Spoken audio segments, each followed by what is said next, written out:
no se efectuara el plazo, lo que la norma me dice, se va a generar un impuesto diferido, una diferencia temporal, gasto no deducible, vencido el plazo, no se hizo el desembolso, no me reconocen el gasto, lo pago en junio, lo pago en mayo, es deducible, pero va a afectarme en la otra declaración jurada vía el impuesto diferido.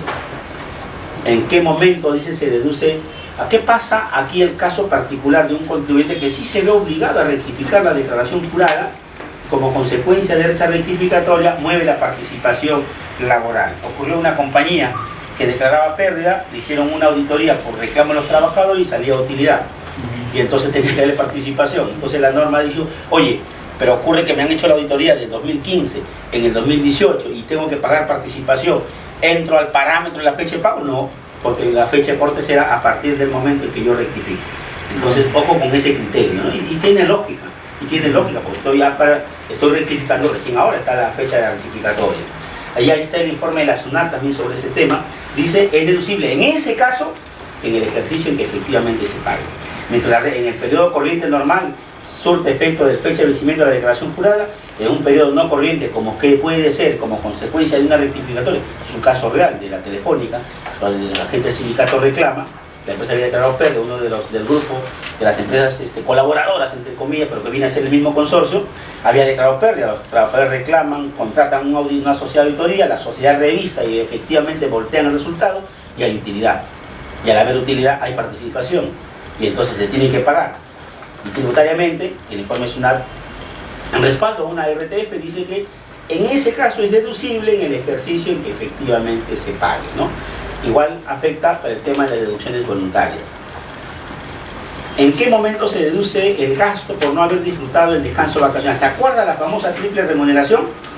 ¿Cuándo es deducible? Mira, acá también es importante. Mire todos los informes que deberíamos bajar para la pelea de mayo para adelante, ¿no? Ojo a ojo. Así tiene que ser la pelea, con sus propias reglas, ¿no? Porque el auditor viene con esos informes. Dice, ¿en qué momento se deduce el gasto por no haber disfrutado el descanso vacacional? La triple remuneración. ¿Por qué? Porque acá vi que SUNAT lo estaba considerando a esa triple, que es una indemnización, lo consideraba con las reglas de quinta categoría. Y en realidad no es quinta categoría, porque es una indemnización. Y al ser una indemnización es una renta inafecta, es decir, no es una renta categorizada. Se aclaró el tema, mire acá. Dice acá, la deducción de las indemnizaciones no se encuentra sujeto a lo dispuesto en el inciso V del 37, debido a que no son susceptibles de categorización al tratarse de ingresos inafectos. Inciso A del segundo párrafo, artículo 18. O sea, no aplica este tema de pago. Por lo tanto, la deducción debe efectuarse en el momento en que se origina el derecho a la indemnización. Esto es, finalizado el año siguiente a aquel en que se adquirió el derecho a las vacaciones. Por ejemplo, entró en el año 2013, año del trabajo. Año 14, año del disfrute, no se disfrutó el descanso. Fecha del pago, año 2015, la indemnización es deducible. Es deducible como gasto sin ponerme necesariamente la condición del pago. Bastará que yo haga la provisión y el gasto sea deducible. ¿Por qué? Porque acá me está aclarando la ley del impuesto a la renta diciéndome que esta indemnización no es remuneración, no corre la suerte de la quinta, no es una renta categorizable. Porque si fuera una renta categorizable, entraría la figura, primero paga, después deduce. ¿No es cierto? Pero en este caso hay una aclaración acá, en el sentido que esto de acá es una indemnización. Por lo tanto, no categorizable, sino entra en el 18, en la que usted recuerda que en el 18 está el listado de rentas que están exoneradas del impuesto a la renta. ¿Es una suma graciosa o puede ser? La suma graciosa. La suma, las graciosas, perdón, las famosas sumas graciosas, ¿no? Que yo lo tengo como carácter de indemnización, igual tiene el concepto de indemnización, no entra como renta categorizable, ¿no? Es bueno porque miren, una compañía, un trabajador tuvo como 23 años y quieren negociar la salida y le dan 30.000, le dan 50.000. Yo tenía un caso, oye compadre, dime dónde está chambeando para ir allá. O sea, él rescinde y negocia y le dan 50.000. Me acuerdo de su hermano de Mónica, ¿no? ¿Te acuerdas de su hermano? ¿Cómo se llama? ¿No se acuerda de su hermano de Mónica? El hermano de Mónica, Yamamoto. ¿Cómo se llama? Entonces a él le pagan, trabajaba para una empresa vinculada a Telefónica y rescinde y le dan 50.000. Y SUNAT viene, le recalcula y le quiere cobrar impuesto a la renta. Peleamos, el tema era una indemnización, no era renta de quinta, no estaba sujeta a esa condición, porque la ley dijo eso es una indemnización, por lo tanto es una renta inefecta. Por Ojo eso, ahí, ¿no? disculpe, terminar el tema. No, con todo gusto. En esta empresa, a los dueños le dieron un monto de pago de la empresa Ya. en su liquidación, lo que hicieron Ya. como suma graciosa. ¿Es necesario ponerlo con indemnización para que no sea retroactiva? Porque la han puesto como suma graciosa para que no se afecta a las cosas de liquidación. Y ya muy bien, entonces lo que habría que definir los criterios de pago de esa indemnización. ¿Cuáles son los criterios? ¿No? Para que sea deducible. Ahora recordemos que ahorita vamos a entrar al tema de qué pasa con los pagos que se hacen a favor de los trabajadores. ¿Cuál es la condición para que sea deducible? Uno de los que dice, mira, oye, yo te acepto cualquier gasto a favor del personal siempre y cuando tú me acredites la generalidad. Pero generalidad no quiere decir totalidad. O sea que a todos les voy a dar lo mismo. Por ejemplo, voy a darle gasto de capacitación al gerente de venta que se vaya de SAN a una maestría de $50.000. La empresa lo asume. Cuando viene la SUNAT, lo observa y dice, ah, no, esto es unilateral. ¿Dónde están los demás gerentes? Pero la empresa había efectuado en su libro de actas, en su área, definido los criterios. Por ejemplo, que este gerente era fundador de la compañía, el contacto con la empresa del exterior y desarrolló su labor exclusivamente en una zona geográfica fuera del domicilio de la empresa y que era el único gerente, después del gerente general, el segundo en línea. Entonces definió esos criterios, entonces el tribunal le dijo, ah, correcto, entonces el gasto es deducible. SUNAT que dijo, págale a todos para que yo te acepte como gasto. Entonces el tribunal resolvió que generalidad no significa necesariamente totalidad. ¿Cuál es la regla? Tengo que explicar los criterios. Los criterios, entonces ahí en ese caso habría que fijar los criterios en el libro de actas, pero si hay departamento de recursos humanos, un reglamento, un protocolo. ¿Quiénes tendrán derecho? Aquellos trabajadores que tengan más de 10 años. Segundo criterio, aquellos que la gestión lo desarrollen en una zona distinta al domicilio fiscal. Tercer criterio, aquellos que han participado directamente en la gestión. Cuarto criterio, que cumplan la función de representante adicional de la compañía. Y esos criterios pueden darme el carácter de que el gasto sea deducible. En el tema de provisión de castigo, sí, con todo gusto. Ahí también dice renta de cuarta, ¿no? Claro, en renta de cuarta también opera lo mismo. Yo hago la provisión, me requiere el servicio de uno de cuarta. Hago la provisión de la obligación a 31 de diciembre. ¿Qué me dice la ley? Págalo al vencimiento de la DJ. No lo pago, impuesto diferido. Lo tengo que reparar. Un servicio de un tercero. Por ejemplo, lo de a nosotros que nos pagan por hacer la declaración jurada. Correcto. ¿Se puede provisionar? Hago la provisión y entonces lo que hago es que me giro el recibo honorario ante el vencimiento o dentro del vencimiento para que el gasto sea deducible. Porque si no tendría que llevarlo como diferido. Lo reparo hoy y mañana lo deduzco, ¿no? Hoy no te acepto, mañana sí. Pero en el balance va a salir ese impuesto por pagar que recién ahora en marzo va a salir como cancelar, ¿sí? Ah, claro, como ¿No? claro, de diciembre, correcto, pero acredito el pago con la que tú le eché del recibo electrónico en marzo, antes del vencimiento o durante el vencimiento, y entonces respaldo que ese gasto provisional es deducible. Cuando SUNAT observe el gasto en servicio de tercero en la 6.3, va a decirme dónde está el pago, acá está el recibo, dentro del vencimiento. Pero si me hace la observación y no tengo en esa fecha, lo que va a decirme SUNAT es el gasto no deducible, me lo repararía. Ahora, en el supuesto que la empresa, ¿qué hace la empresa? No le paga a todo el mundo, aquí nos paga último. A nosotros a veces, ¿no? Sí, sí. O sea que a veces se pasa, ¿no? Le paga al proveedor, le paga a todo el mundo, al contador, al asesor, y el auditor dice, espérate, compadre. Y a veces pasa eso, ¿no? Por el tema de liquidez. No, que estoy juntando para la regularización, no tengo plata, Enrique, me cuesta prestar. La típica, ¿no? En los gerentes, la mayoría. Muy bien. Entonces, si no tiene liquidez, si no se acredita el pago, pues yo tendría que ponerlo como reparo tributario. Reparo tributario en esta, como una diferencia temporal. Y cuando en mayo, junio, julio se cancele el servicio, entonces en la declaración jurada del 2018 lo pondré en la DJ, abajo en la deducción. O sea, finalmente el gasto ha sido deducible, solo era cuestión de tiempo, ¿no? Porque esa es la idea del diferimiento, ¿no? Hoy no, mañana sí. Lo que Joya le decía al flaco, ¿no? Hoy no, mañana sí. Y el flaco le esperó hasta ese día. ¿No, Joyita? No, todavía no. Todavía no. Por eso, disculpe, mire, en el caso de cuando a veces contratan en febrero o en enero el servicio de un contador para hacer la contabilidad del periodo pasado, Ya. cuando ya la contabilidad está cerrada, no lo han provisionado.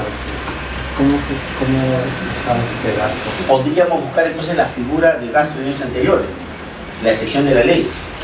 Podríamos buscar esa salida entonces, ¿no? O sea, si no se hizo en su debida oportunidad, entonces reconozco, o sea, no estaba registrado, ¿no es cierto? Esa es la idea, no, porque recién lo han contratado, después que ya cerró la contabilidad, el contrato fue y buscaron ahí que haga la escuela. Ya, entonces muy bien, entonces incorporo la provisión contable, ¿no es cierto? El tema está que el pago no se va a efectuar seguro hasta que le entregue la contabilidad actualizada en julio del 2018. Puede hacer caso, entonces me va a obligar a hacer un diferido. O sea, provisiono, meto el gasto a la contabilidad para reflejarlo, lo voy a tener que reparar vía DJ, pero en la DJ del 18 lo voy a tener que como deducción.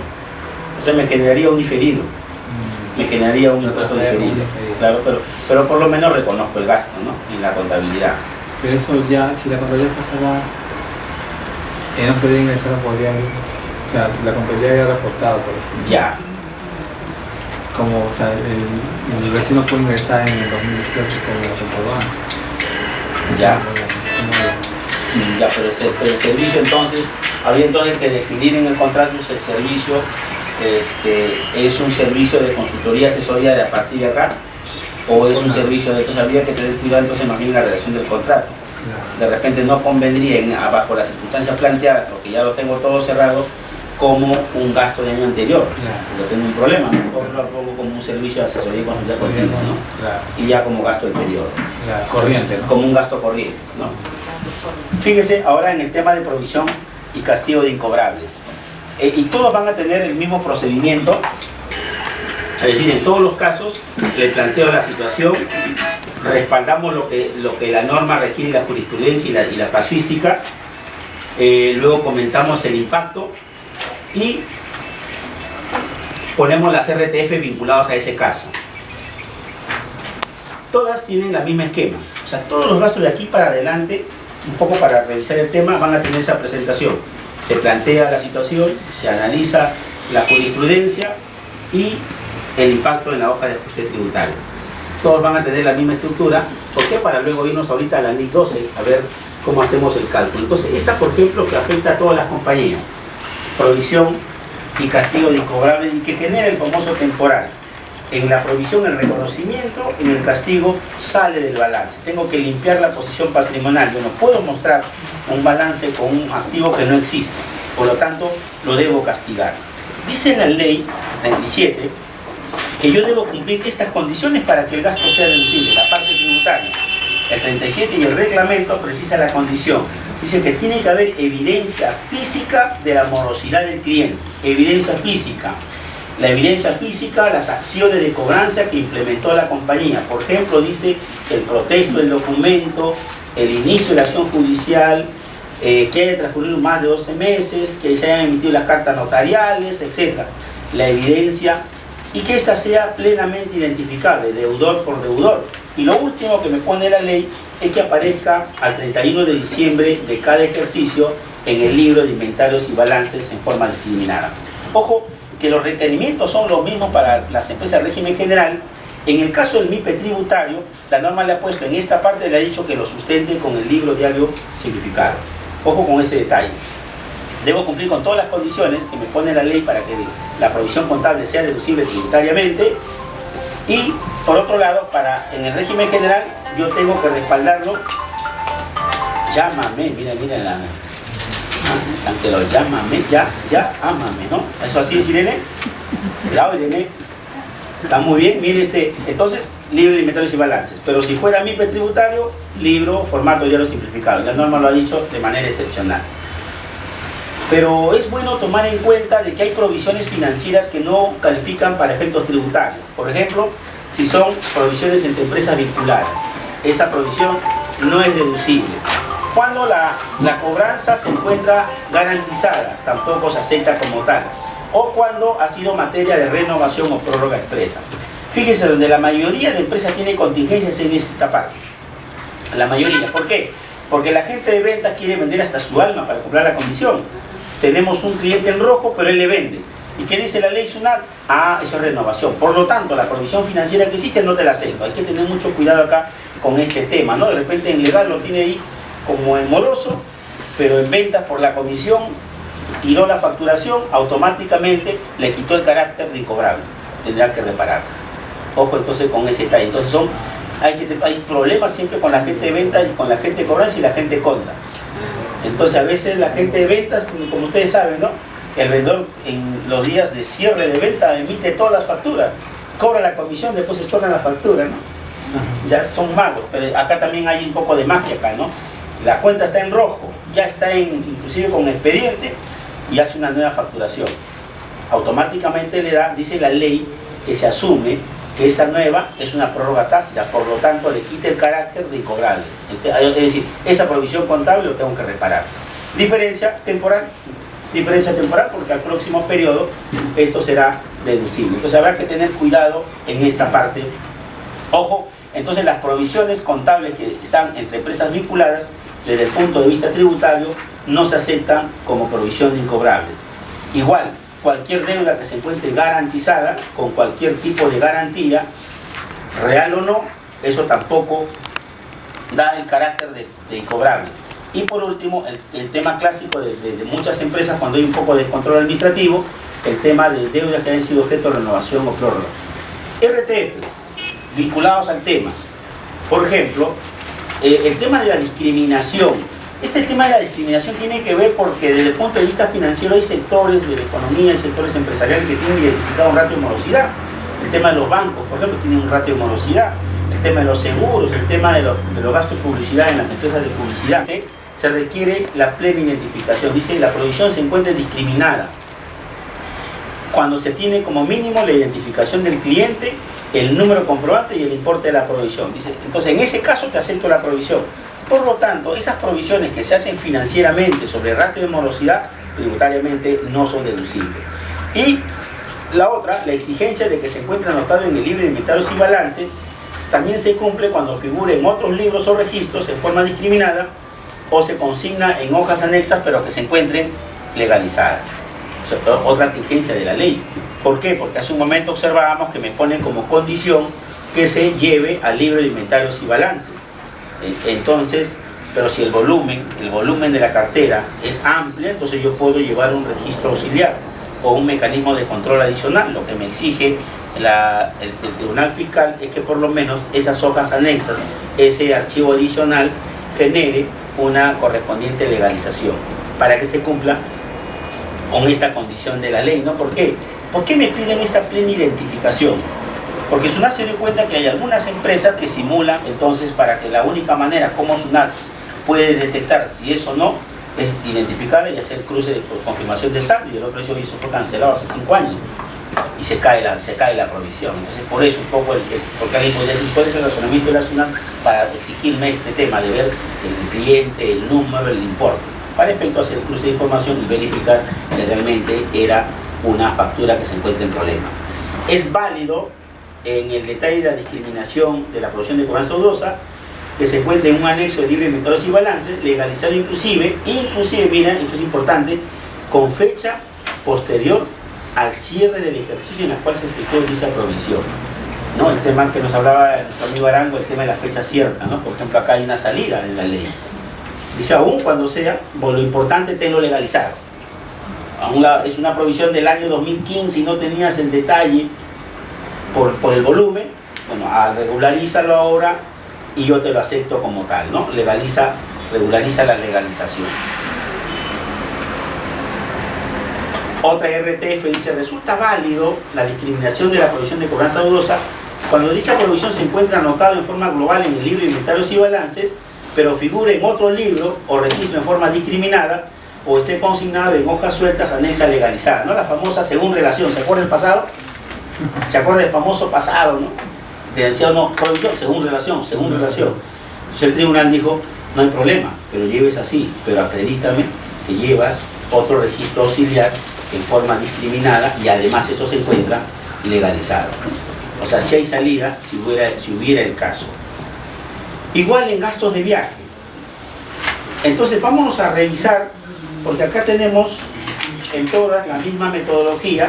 En gasto de viaje, por ejemplo, tengo que acreditar que sea un viaje de negocio y no sea un viaje de placer, dice ahí con cariño la joyita, ¿no? Cuidado, joyita.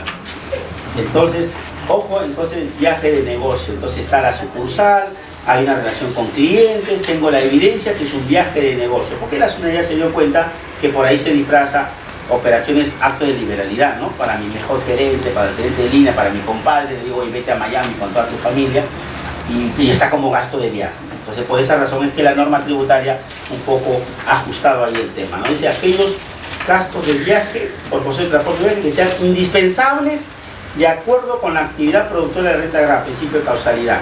Y luego poner parámetros, toma como referencia lo que por ese concepto se otorga a los funcionarios de mayor jerarquía del sector público nacional, el doble del mismo, ¿no? Luego la norma hace la aclaración en este informe SUNAT, que es bueno, la definición de qué debo entender por transporte, por viático y por movilidad.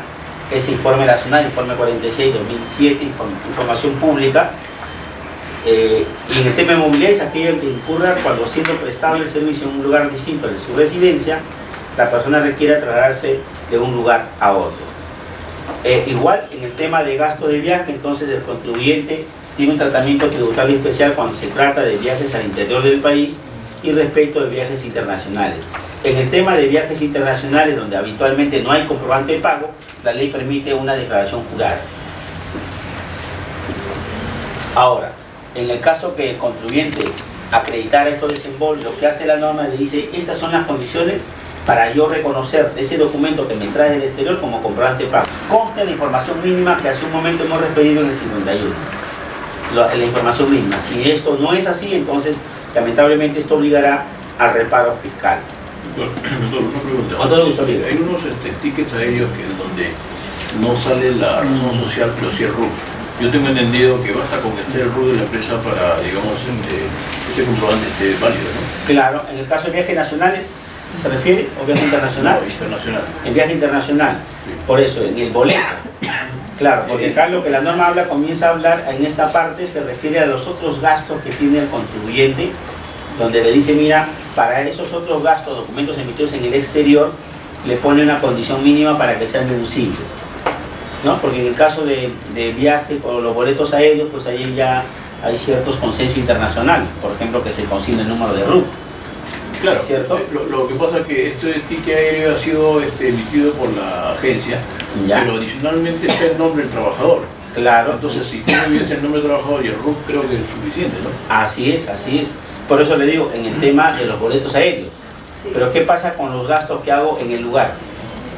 A esos gastos que hago en el lugar, entonces me pone este requerimiento adicional, ¿no? Denominación, domicilio, naturaleza de la operación, etc., ¿no? Pero en lo que es boleto aéreo, ya hay una regla internacional, entonces ahí no hay mayor problema porque en el documento adicional tengo el nombre del trabajador amarrado en el ticket aéreo en la ficha RUT, ¿no? El número de RUT, perdón. Entonces, y acá está, mire, por ejemplo, el caso de compra por internet, que hoy ya está muy usual, ¿no? Ya necesito moverme, hago la compra directamente, aprovecho hace 3 a 4 meses. Algunas RT, mira, un informe de la SUNAT, en la medida que los gastos efectuados con ocasión de un viaje, transporte y viático, en los periodos en los cuales no sean realizadas actividades profesionales o comerciales, sean necesarias para la obtención de la renta, esos son deducibles. Fíjese lo que estaba haciendo SUNAT, no sé si a usted le pasó cuando realizaba gasto de viaje, SUNAT venía y tabulaba todo lo que era feriado, sábado y domingo, lo reparaba de oficio. De cajón, ¿no? Sin preguntar nada, de cajón, su sistema ya tenía cruzado y me reparaba. ¿Qué hizo el tribunal y SUNAT en el informe? Si es que yo acredito que esta gestión de negociación se tiene que hacer en estas relaciones, estos gastos son deducibles. Dice, siempre y cuando sean necesarios para la obtención de la renta de tercera categoría. Por lo tanto, SUNAT ya no puede estar con ese programita que cargaba de oficio la factura y hacía la resolución de determinación. Otro caso, otro informe SUNAT dice, no es posible justificar el gasto por los viáticos que requiere el personal desplazado para el cumplimiento de sus funciones mediante la anotación en la planilla de remuneraciones del pago de una cantidad con el detalle del concepto y los días de desplazamiento efectuados por el personal. ¿Qué va a pasar cuando la empresa asume los viáticos y es de libre disposición del trabajador? Entonces ahí va a pasar como un concepto remunerativo, más que como un gasto de la compañía. Recordemos que lo que la norma ha regulado, por ejemplo, es el modelo de la declaración jurada de viáticos del exterior, ¿no? Hay un formato de cómo debo señalar los conceptos que sean desembolsados en ese periodo para efecto de que el mismo sea deducible el 30% para el impuesto a la renta. Veamos ahora, como ya sabemos el procedimiento, todos los gastos tienen este tratamiento. Usted va a tener que revisar algún tema que le tenga un interés mayor, entonces usted dice, por ejemplo, gasto de movilidad, el concepto, los fundamentos legales, lo que establece la ley fiscal, y luego tengo los modelos, igual en intereses, de la misma manera, el concepto, el caso práctico, las RTF y el impacto en la declaración jurada. Pero ya ubiquémonos al 31 de diciembre y veamos el impacto en el impuesto a la renta. ¿La regla cuál es? Que todo préstamo genera intereses sobre prueba en contrario. ¿Cuál es la prueba en contrario? Los libros del deudor. Si el deudor, si en la contabilidad, en este caso la persona jurídica, no hay intereses, no hay problema. Pero en su caso me parece que sí se está efectuando el pago de intereses. Le va a pagar un interés al final, pero ya ese interés al final vendría a ser en el 2018. Ya. Entonces, tendría que considerarse al final en el 2018. Claro, porque todavía no lo has provisionado. No has provisionado los intereses. Pero se puede ver que diga que el contrato de mutuo no ha estado legalizado antes o en el momento del dinero, sino después. Claro, acá tenemos una fecha entre la fecha de ingreso del dinero y la fecha de legalización del contrato. Sí. Es uno, y por una alta la presión legal, pero hay un tema en realidad más importante que es el destino del financiamiento. Ahora, para que el gasto sea deducible en la empresa, el financiamiento tiene que destinarse al giro del negocio. ¿Qué va a pasar si no se destina al giro? Ahí tengo un problema. Entonces, si destina al giro del negocio, entonces pasamos el tamiz, entonces el gasto va a ser deducible. El tema es ¿cuándo es deducible? Muy bien, en principio la norma me dice conforme se van devengando las cuotas, salvo que en este caso contractualmente se ha definido que el pago del interés se efectuará en la última cuota. Muy bien, eso quiere decir entonces que yo todavía no he hecho la provisión del gasto. O sea, he contratado el préstamo, ¿no es cierto? He registrado el préstamo y he generado el pasivo, la provisión y además la cancelación, para que el gasto sea deducible. Eso es porque ha sido así, pero si fuera de la otra manera, como dice usted, se puede provisionar la amortización y el gasto. Entonces, claro, ahí sí se podría, digamos, considerar el gasto del 2017. Claro, si es que en un financiamiento normal está definido el cronograma, está definido la cuota de amortización y el interés financiero. Entonces tendría, en ese caso no habría problema de hacer reconocimiento de esos intereses, ¿no es cierto? Ahora, pero si fuera así, o sea, en la segunda parte que usted lo pone, tendría que acreditar el pago. Si el préstamo es a una persona natural, porque para la persona que renta sería segunda categoría. Claro. Al ser segunda categoría, la norma dice, toda provisión contable que para su beneficiario es renta segunda, te lo acepto cuando tú lo pagas. Pero sí se ha pagado.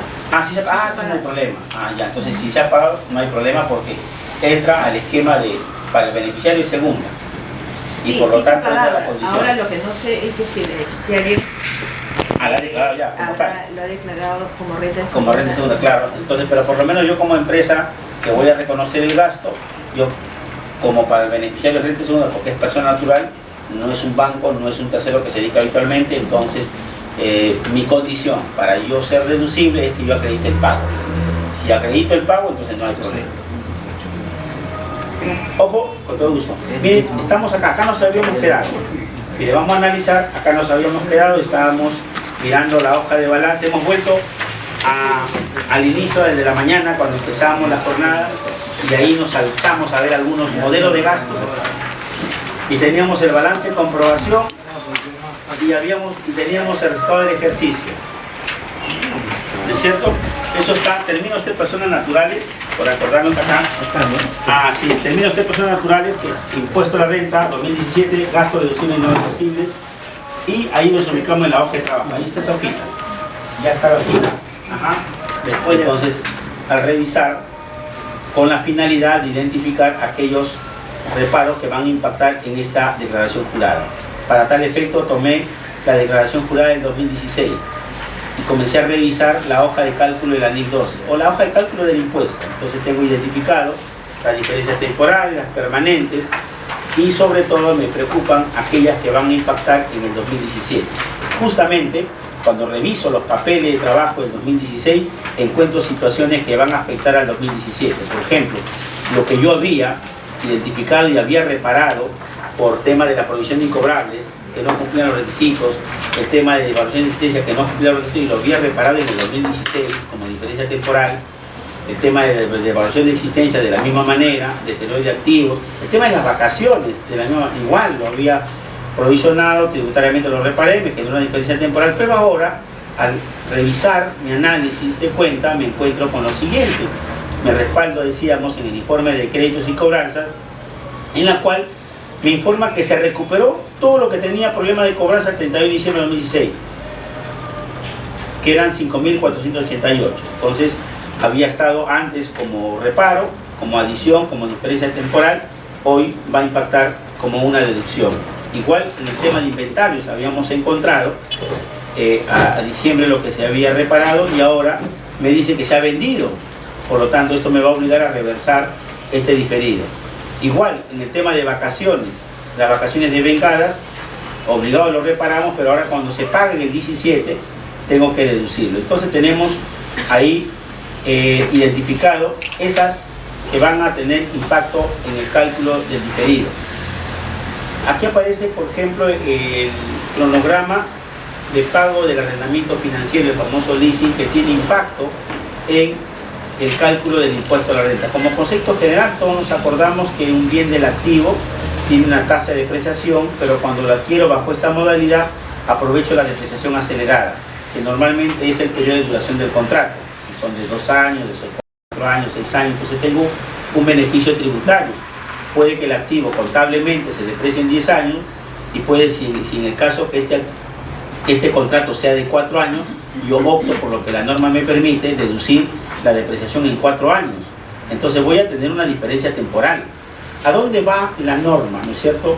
¿Qué es lo que queremos discutir acá? Básicamente, cómo debo registrar el diferido corriente y el impacto del activo pasivo, ¿no es cierto? Recuerda usted que cuando preparamos la hoja de ajuste tributario, nosotros calculamos el impuesto a la renta a pagarlas a la SUNAT, pero sabemos que este impuesto a la renta está constituido por el impuesto a la renta corriente, aquel que es gasto del ejercicio, más o menos el impuesto a la renta diferido, en la cual este puede ser activo tributario diferido o puede ser pasivo tributario diferido. Esto es lo que tenemos todos al cierre del ejercicio. Este es el impuesto a la renta que hemos calculado de acuerdo a la ley del impuesto a la renta, en donde a la ley no le interesa si es temporal o permanente. Acá tengo todos los reparos, todos los agregados y todas las deducciones.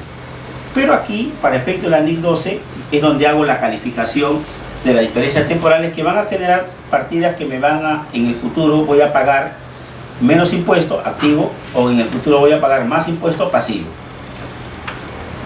Entonces, la tarea en esta parte es identificar el impacto del impuesto a la renta diferido.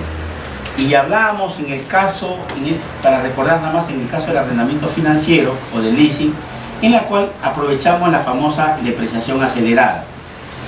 Por ejemplo, que sean 10 años y una base tributaria, por ejemplo, que sean 4 años, porque el contrato dura 4 años. Entonces yo voy a depreciar porque tributariamente me conviene en 4 años, pero financieramente voy a manejar la depreciación en 10 años.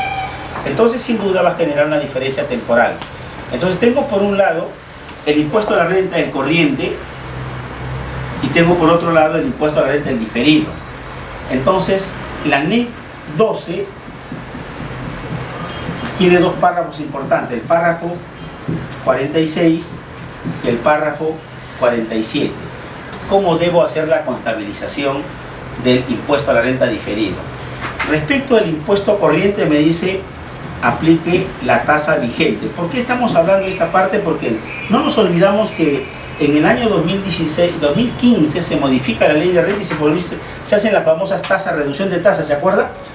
Toda una cadena de tasas, luego se modifica, etc. Igual le pasa con los dividendos. Entonces, y por otro lado tengo acá el párrafo 46, me dice cómo debo registrar el futuro, el impacto futuro, el activo tributario o el pasivo tributario diferido. Me dice, registre el impacto con la tasa aplicable en ese periodo. Entonces, en el 2016 sobre todo se vio la diferencia, porque ahora ya se unificó con el 29.5, ¿no es cierto? Entonces, pero es bueno tomar como referencia, ¿por qué? Porque estoy revisando los papeles de trabajo del año anterior. Entonces yo tenía, en el párrafo 46 me dijo, usted, el impuesto corriente hágalo con la tasa vigente al cierre de ese balance, si estaba en el 16 o si ahora estoy en el 17. Ahora, pero ocurre que yo tengo una partida que va a impactar, ¿no es cierto?, en el futuro, en el 18, en el 19, en el 20 o el 21, como por ejemplo podría ser este tema de la depreciación acelerada, ¿sí o no? Puede ser porque me va a impactar, esa depreciación me va a impactar en el periodo de duración del contrato. Entonces, la NIC 12 me dice, ¿y cómo debo registrar el impacto del diferido respecto de lo que va a incidir en los años futuros? Me dijo, con la tasa vigente en esos periodos. Claro que ahora todo se ha unificado en 29.5%, ¿no? Como que las cosas se ha unificado, pero hasta antes de la modificatoria teníamos un problema, porque teníamos un abanico de tasas, y eso me hizo que yo tenga que hacer en el corriente con una tasa y en el diferido con otra tasa, ¿no? Entonces, a eso va el mensaje. Claro que ahora, a partir de esta declaración jurada del 17, no vamos a tener ninguna diferencia porque se ha unificado la tasa en 29.5%, por lo menos hasta el día de hoy, hasta las 2 de la tarde, porque sabemos que hay una vacancia, ¿no? Vamos a ver qué pasa. Cambio de gobierno y la reforma tributaria quedó suspendida por la bronca que hay ejecutivo y legislativo, porque iba a haber reformas tributarias por la caída de la recaudación, todo se ha quedado embalsado. ¿Qué se va a hacer? Se va a hacer. ¿Cuándo se va a hacer? Depende de Kenny. Depende de Kenny. Pues increíble el país, ¿no? Está en manos de Kenny, ¿no? O sea, es la locura, ¿no? ¿Usted se imagina que Becerril sea el presidente del Perú? ¿Han visto el escenario que han hecho Sheput? Es decir, es terrible, pero bueno, así está el país. Pero hoy el Perú depende de Kenny, ¿no? Kenny está jalando, si hay vacancia o no hay vacancia, depende de Kenny. Si Kenny se jala más, no hay vacancia. Si Kenny se demora en jalar, sí hay vacancia. Y por lo tanto, si hay vacancia, entra Vizcarra, ¿no? Por unos días, porque luego le sacan con nombre Chinchero. Y entra Arauz. Pero Arauz es doña Baguaz, Vivagua. Le sacan el baguazo, sale. Entonces quien asume es a la única persona que nunca le iban a romper la mano. Yo cuando le digo, oye, ¿por qué votaste por Galarreta? ¿Por qué? No, profe, que era al único virgen, al que nunca le iban a romper la mano. Por la mano imagen que tiene, ¿no? Y le hacen chistes a él, ¿no? Dice que él se ha liberado de poner la huella digital, ¿no? Son chistes crueles. Eso me contó Irene la vez pasada en su casa con la huella digital. Miren, entonces, era bueno ver esta parte, recordar, porque eso sí pasó en el 2016 para atrás, ¿no sé? Entonces, porque alguien va a revisar y dice, profe, pero acá tengo un problema, tenía otra tasa. No te preocupes. ¿Por qué? Porque ahora, al 17 para adelante, la tasa se ha unificado. Entonces, esta hoja de trabajo tenía esa virtud de enseñarnos la diferencia, y usted observa que en el 2016 se cerró con el 28%. Entonces, yo tuve que calcular el diferido con el 28%. Pero el impacto para el 2017 lo tenía que hacer ¿con qué tasa? Con la que iba a estar vigente en ese año. Y la que iba a estar vigente en ese año, ¿cuánto era? 29.5. Por lo menos decíamos, hasta el día de hoy está corriendo esa tasa. Entonces ya no hay diferencia. Igual acá, entonces, cuando cerré el balance 2016, porque estoy revisando ese papel de trabajo, entonces voy a tener la ventaja de correr con el 29.5. Y fíjese usted que para efecto de los reparos tributarios, nosotros ya para el 2017, miren lo que hemos encontrado. Usted está ahí, usted ya tiene esta hoja de ajuste, tiene vacaciones de becadas no pagadas. Claro, todo lo que hemos tenido que hacer va a ser reparo tributario. ¿Estamos de acuerdo? Ahora, tengo gasto, lo que planteó nuestra colega hace un momento. Tengo rentas de cuarta no pagadas. Va a ser reparable. Tengo gasto donde no se hizo sin medio de pago. Reparable. Tengo gastos sin documentación válida, reparable. Viáticos en exceso, calculé, etcétera, los límites, me salió 3.000, reparable. Viáticos en exceso en viajes internacionales, reparable. Gastos sentados con boleta de pago, que provienen del régimen general, también un gasto reparable.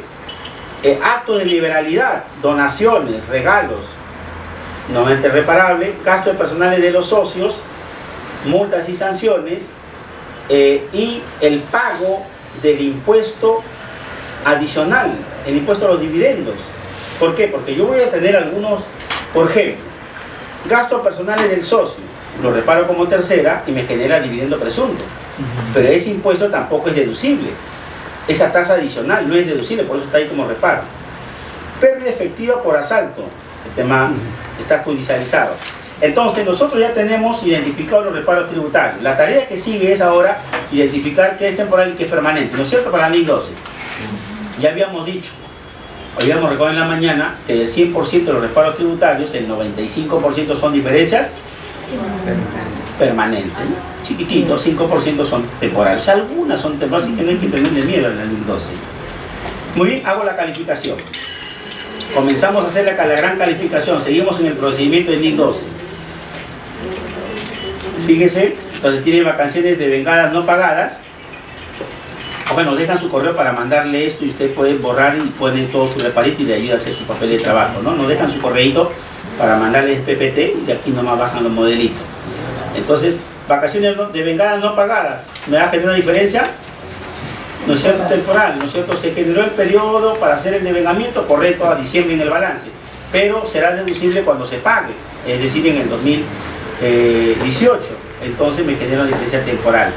Los gastos de cuarta, de segunda, de quinta, que están provisionados y no pagados a la fecha de vencimiento, me generan temporal, porque cuando se pague será deducible, en caso que planteó nuestra colega de segunda y sus intereses. De la misma manera, si no se pagara, pues será reparable temporal. Y todos los demás reparos son de carácter permanente, ¿no? Por ejemplo, gastos donde se hizo sin medio de pagos, etcétera, y entonces tendremos clasificado la diferencia temporal y permanente, y las que van a afectar exclusivamente a las NIC 12 son estas. Estas se quedan en el periodo, y estas las que me van a generar el registro contable normalmente. Entonces acá está el tema de la revaluación voluntaria, porque eso también me va a generar una diferencia temporal. Yo tenía un activo en libros en cero, pero contrato al perito y me dice que no vale tanto, y entonces yo hago la depreciación, pero eso me va a generar un impuesto diferido con la tasa vigente. Entonces, y acá por ejemplo hago el registro contable de ese activo con su excedente de revaluación y su correspondiente impacto en el diferido. Esa revaluación voluntaria del activo fijo, supongamos que se haya planteado este periodo de duración, va a generar un impuesto diferido, pero ya con la tasa vigente. Con la tasa vigente, por ejemplo, este es un activo que venía en 2014, miren usted cómo había variación ante tasa 30, 28, y luego ya estamos con la tasa de 29.5% como tasa aplicable. Las multas y sanciones y recargos tributarios, los impuestos, el impuesto de la tercera, el impuesto adicional del 5%, acá está entonces como diferencia permanente.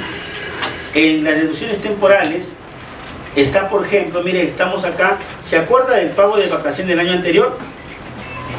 ¿Se acuerda que venía de la...? Por eso decíamos la importancia de revisar los papeles de trabajo del año anterior, porque este es todo del año anterior, ¿se acuerda? Sí. Entonces sí es necesario revisar la hoja de trabajo. Yo no puedo mandar el PDT si no reviso la DJ del año anterior, ¿eh? Cuidado, ¿no es cierto? Porque como ya nos hemos enterado, nos van a revisar la ley 12. Entonces acá estoy revirtiendo todo lo que el año pasado yo había puesto como reparo. Acá está la recuperación. ¿Se acuerda que el área de cobranza me dijo, oye, mira, todo lo que estaba con programa lo recuperé y lo cobré? Acá está. El deterioro también, que lo vendí, ese activo que estaba en deterioro lo vendí. Igual la depreciación en el rendimiento financiero y el activo deteriorado.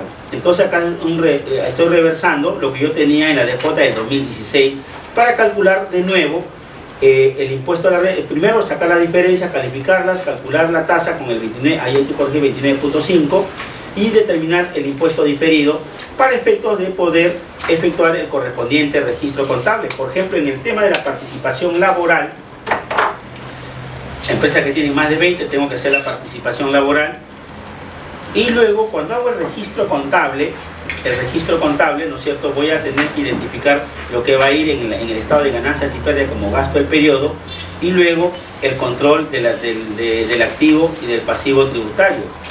¿Por qué? Porque esto me tiene que llevar a tener que preparar el estado de ganancias y pérdidas.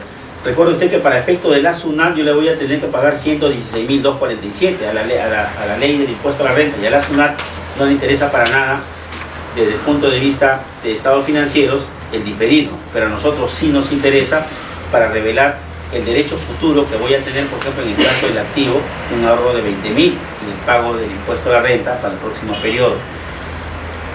El tema, por ejemplo, esta calificación, si vemos la hojita de trabajo acá, en la cual hemos determinado, por ejemplo, este es el impuesto a la renta que yo le voy a pagar a la SUNAT, y luego tengo acá el impacto del diferido, para efectos, porque al final esto está en el registro contable, ¿cierto? Acá estoy los 116.000, el impacto del diferido, y lo que voy a registrar como gasto en el estado de ganancias y pérdidas, lo que le voy a pagar a la SUNAT, el impuesto a renta anual, para cálculo del impuesto a la renta. Por ejemplo, acá está solamente como asientos posteriores vinculados, por ejemplo, a el excedente de revaluación que ha tenido impacto con esa depreciación y que también va a dar origen a que yo tenga que afectar resultados acumulados, y de la misma manera genera su correspondiente diferido con la tasa del 29.5.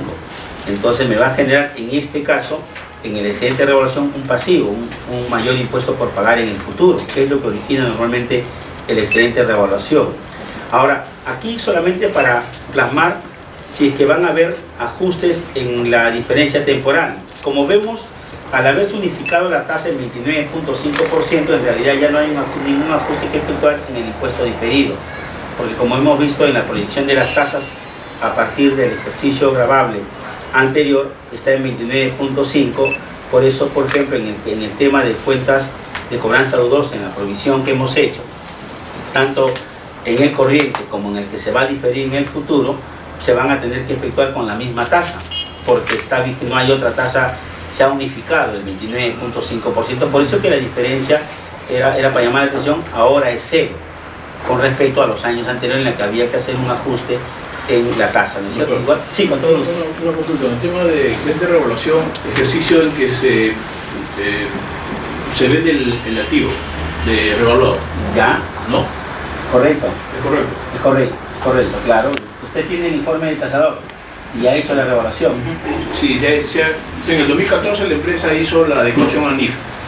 Así es, ya. Entonces ahí salió el excedente de revaluación. O el valor de mercado, Exacto. Entonces ahí se estimó un... Pero por respaldado en un informe. Claro. Ya, y correcto. se estableció también el diferido pasivo. Correcto. Entonces mi consulta es, suponiendo que sea de un activo, el ejercicio que se ejecute ese activo, en ese momento voy a tener que pagar el diferido pasivo. Claro. Ya. Así es, tengo que asumir esa obligación. Si fueren varios activos, conforme se vayan ejecutando los activos, se va Tendría, claro, ahí por eso es que la norma en el tema de activo me obliga a llevar el famoso registro auxiliar, ¿no? Porque lo identifico. De tal manera, claro, ¿no? Para identificar los activos y poder hacer la imputación, como en tu caso usted tendría activo ABC, uno con y uno sin, entonces, y llevar el control de diferido, obligatoriamente tendría que hacerlo como usted plantea, ¿no? Uno por uno. Ahora, lo que es los activos revaluados, digamos, si la depreciación solamente se maneja a nivel de cuenta de balance, nada más.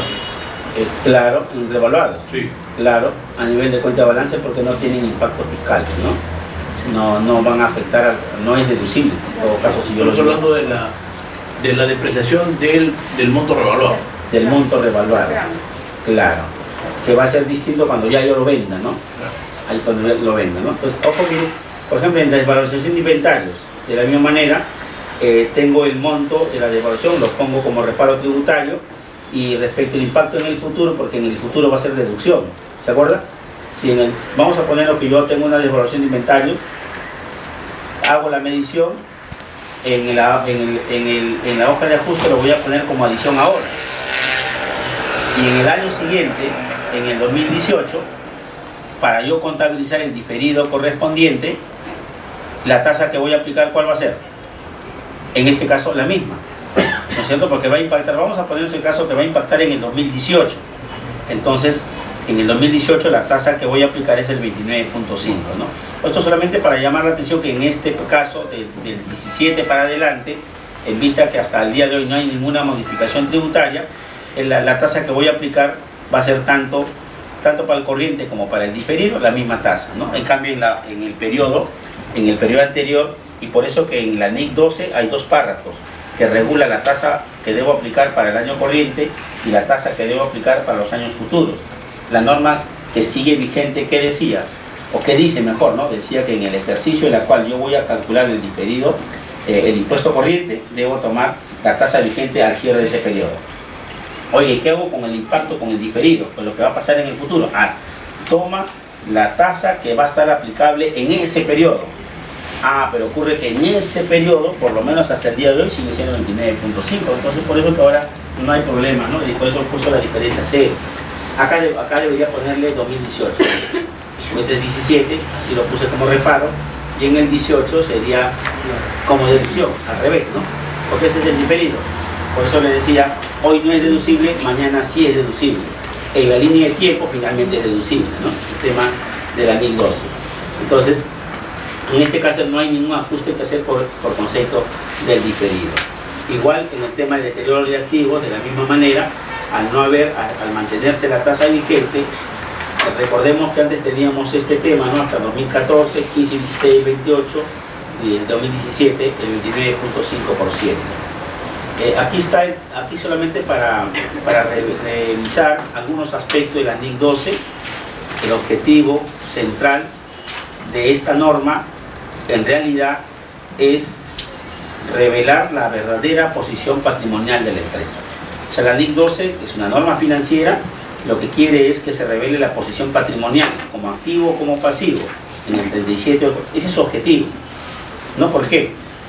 Recordemos el caso de la pérdida tributaria, porque en el caso de la pérdida se ve de manera directa el impacto de la NIC 12.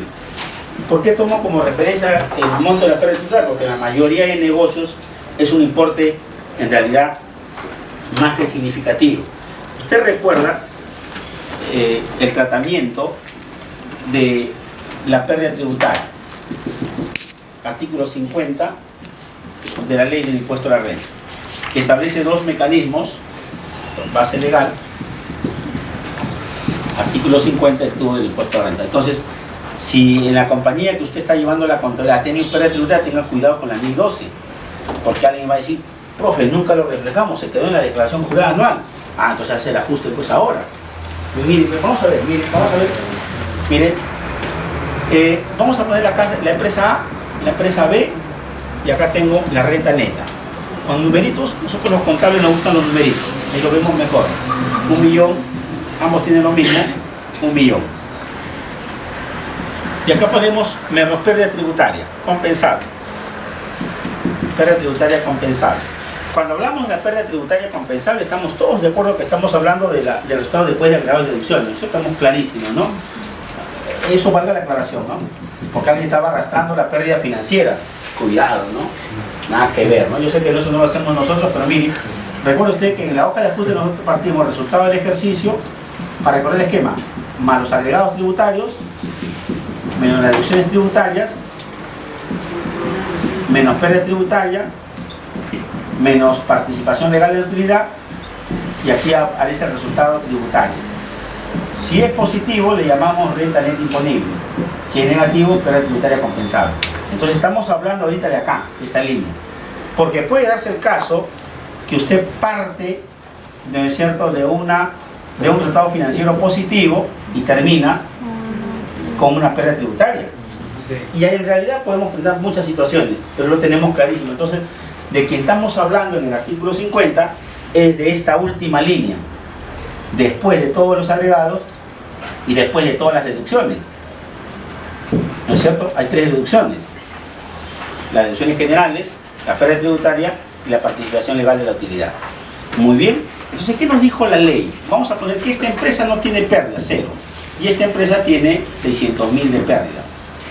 Entonces compensa y determina la renta neta imponible, 1 millón acá y 400.000 acá.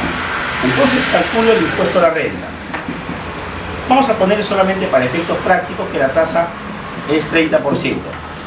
Entonces acá pagaría 300.000 y acá pagaría 120.000. Y ahí decíamos, ¿y cuánto es el ahorro fiscal entonces de la empresa que tuvo pérdida?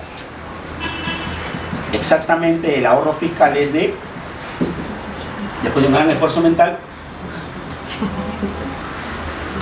fíjese, por tener pérdida está pagando 120, o sea, ¿cuánto es el ahorro? Debió pagar, ¿no es cierto? Y está pagando solo, entonces su ahorro es 180.000. Pero 180.000 es exactamente el 30% del monto de la pérdida compensable. ¿Estamos de acuerdo todos? Muy bien, entonces cuando el gerente o nosotros, ¿qué le decimos? Si la empresa tiene 600.000 de pérdida, ¿cuánto va a ahorrar en el futuro? ¿Cuánto va a dejar de pagar? 180.000, ¿no? Es lo que quiere escuchar siempre el gerente, porque si yo le digo, mira, tienes una pérdida que de acuerdo al artículo 50 hay que compensar el sistema A o B, no nos escucha, ¿no? Sigue whatsappeando. Pero si usted le dice, mire, hemos declarado 600.000 y vamos a dejar de pagar 180.000, siéntate un rato, vamos, mándame un pollito, vamos a conversar. Cambia la figura, ¿no? Aquí hay que hablarle con su bolsillo, usted tiene que hablarle de su bolsillo. Entre nosotros hablemos del artículo 50, párrafo 6, sistema A, B, entre nosotros. Pero con ellos no le hable nada de eso, no le va a entender, va a buscar otro colega. ¿No? Y ni colega, no va a buscar un abogado que no sabe de contabilidad, pero ha entendido el lenguaje del negocio, del empresario, ya sabe hablar su lenguaje, ¿no? Y a veces ocurre, ¿no? En Junta General, mira a veces lo que pasa, no sé si le ha pasado, ¿no? En Junta General está el economista, está el contable, está el abogado vino 3 días antes, pasó por conta, pidió la última cita, y cuando está en la Junta General, él sustenta el balance. No sé si le ha pasado, ¿no? Inclusive habla diferido, no sabe qué diferido, pero habla diferido. ¿A dónde va el mensaje? Que él sabe hablar de este temita. Oye, le dice Raúl, mira, sabes, el otro año vamos a dejar de pagar 180.000. El colega dice, sí, porque la NIC 2 se habla del impuesto diferido activo como pasivo, cuando tú tienes más, que ni lo escucha. Pero el otro que le dijo los 180.000 le prestó atención. Entonces usted habla igualito. Si la empresa tiene 600.000, va a ahorrar 180.000, va a dejar de pagar en el futuro 180.000. ¿Qué nos ha dicho la NIC 12? Revélamelo. Porque normalmente, en la mayoría de la contabilidad tributarizada lo dejamos ¿dónde? En el PDT. Ahí se quedó. Pero ¿qué me ha dicho la norma? Entonces, como en el futuro yo voy a pagar, fíjense entonces, cuando yo compenso la pérdida, yo voy a pagar más o menos impuesto a la renta. Menos. Por lo tanto, la pérdida que me origina un activo tributario diferido. Quiere decir entonces que la pérdida lo tengo que registrar en la 37.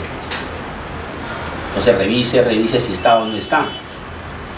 Hay que revisar, está o no está, porque tiene que estar en la 37, de acuerdo a la ley 12, porque es un futuro derecho. ¿No es cierto? Entonces quiere decir que en el balance general, activo corriente, activo no corriente, entonces la empresa ha tenido que decidir, en esa parte, ha tenido que decidir. No, en esa parte nomás. ¿Se puede regularizar varios años? Ahí vamos a entrar a ese tema, ¿no? Hay que evaluar ahora, ¿no? ¿No? Porque casi ha llamado a su médico, está preguntando su seguro, Irene. ¿Cómo está su seguro de vida? Porque dice, uy, pero se ha quedado en el PDT, ¿qué hago ahora? Acuérdate, Irene, que no existen los problemas. No existen los problemas. Cuando trabajaba con Caballero Bustamante, yo era alumno de San Marcos, nos dijo eso, ¿no? Así que no existen los problemas. Busca la solución. Tu chamba es buscar la solución. Para eso te hemos contratado, para eso nos contratan. Cuando viene un cliente, usted dígale que no existe el problema. Sí o no, sí, no existe el problema. Usted busca la solución. Entonces Irene le digo, no hay problema. Contrátame. No hay problema. Mire usted, entonces, mire, vámonos a recordar. Entonces estábamos acá recordando entonces los sistemas de compensación. Sistema de compensación de pérdida tributaria. Yo sé que todos se acuerdan, pero es bueno acá hacer un esquemita, el sistema A y el sistema B. El sistema A, 4 ejercicios grabables, y el sistema B sin plazo. ¿Se acuerdan? Entonces, cuando yo declaro la pérdida tributaria, tengo que marcar en el PDT si voy a hacer el sistema A o si voy a hacer el sistema B. Muy bien, entonces, en el supuesto que el contribuyente, ahora, en esta parte habíamos dicho que la elección del sistema no es un tema contable. Cuidado, eso es peligroso, no es contable. La decisión tiene que ser con la gente de proyecto, tiene que ser informado con la gerencia de lo que voy a definir. ¿Por qué? Si la empresa declara pérdida en este periodo, tengo que saber en el futuro si esto fue un bache en el negocio o en realidad estamos en proceso de recuperación. Porque si es un bache, entonces significa que los próximos periodos son periodos positivos. Por lo tanto, voy a ir por qué sistema. Sin duda, me iría por el sistema A, porque tengo la información. La gente del proyecto me dice, no, no se preocupe, fue el tema de mercado, hemos recuperado el liderazgo, el tema de la exclusividad de la marca, así que no hay problema. Ah, correcto, me la juego por el sistema A y tengo 4 años. Entonces, si yo declaré una pérdida, por ejemplo, en el 2015, entonces yo tengo por recuperarlo, entonces el 16, 17, 18 y 19. Y en realidad utilidades comienza a tener recién a partir del 20.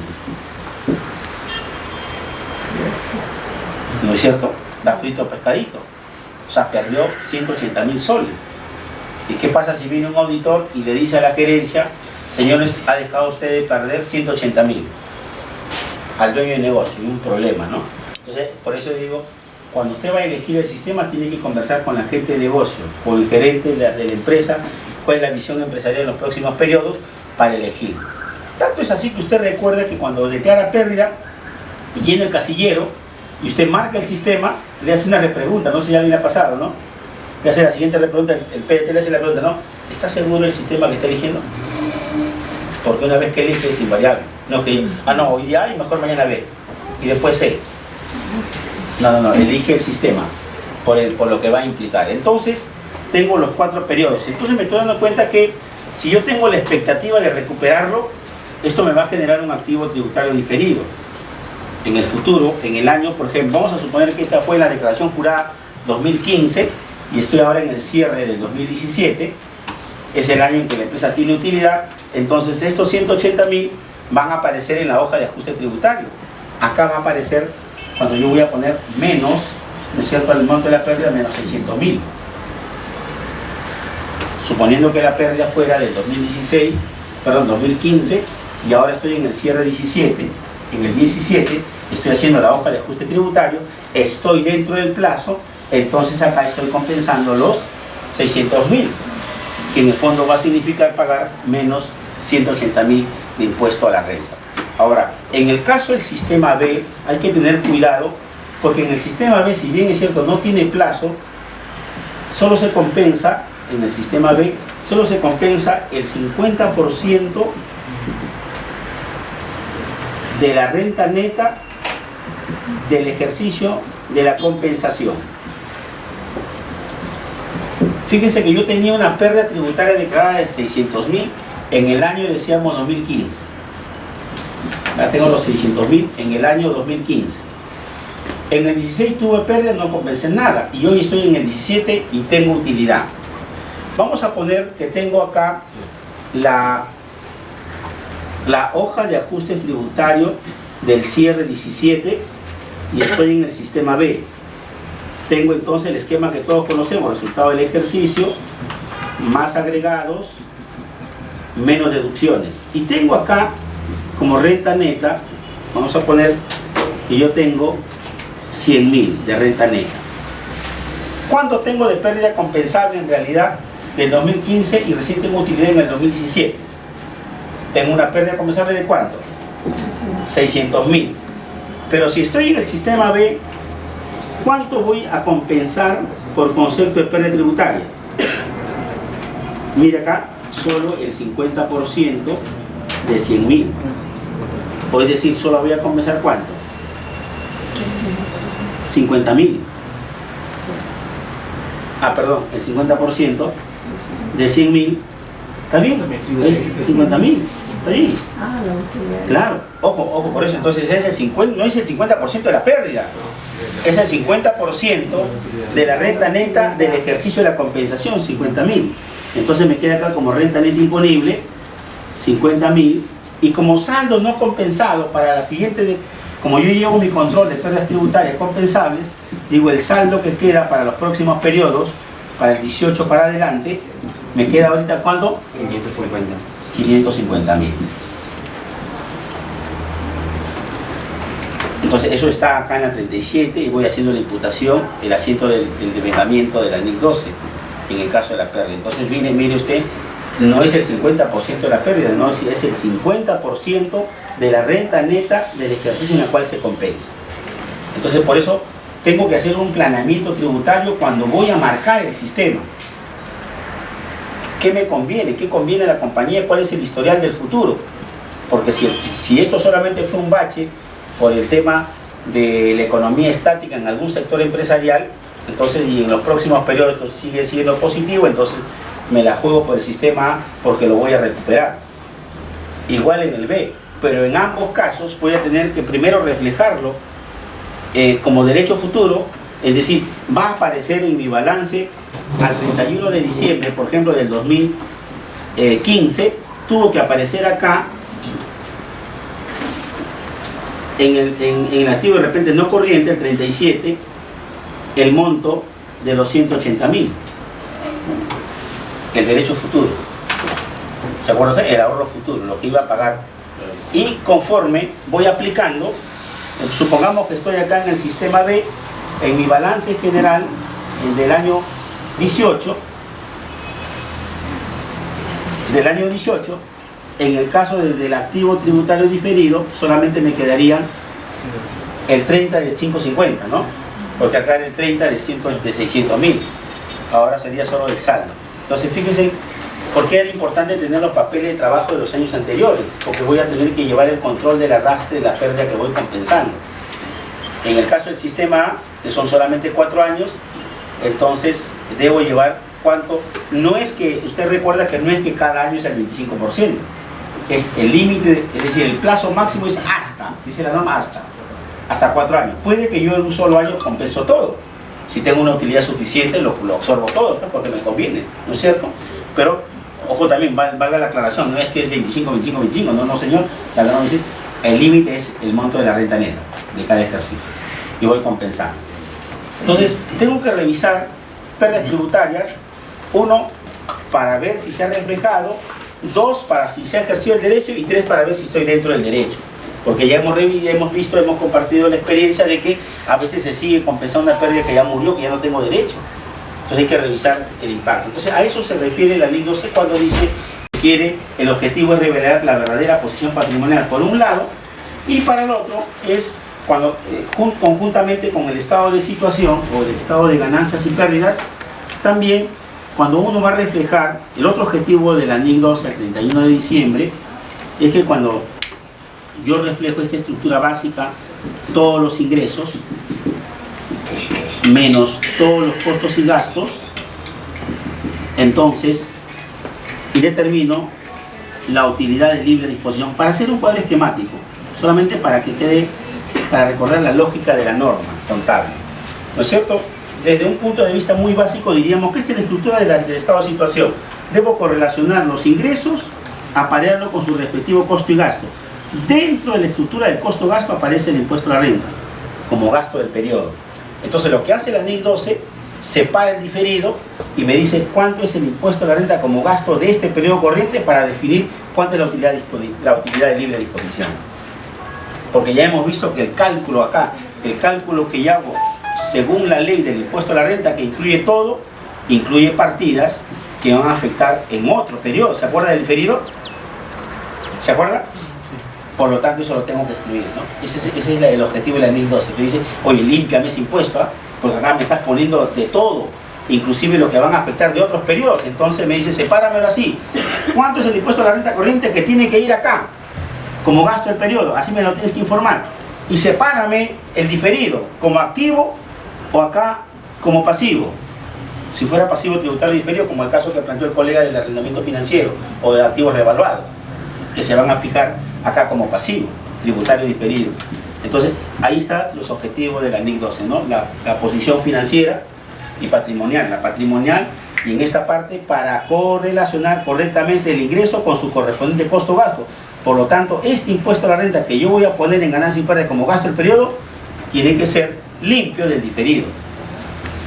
Por eso que ese impacto aparece, ¿no es cierto?, acá en la 37 y acá aparece, ¿no es cierto?, en la cuenta de pasivo tributario diferido.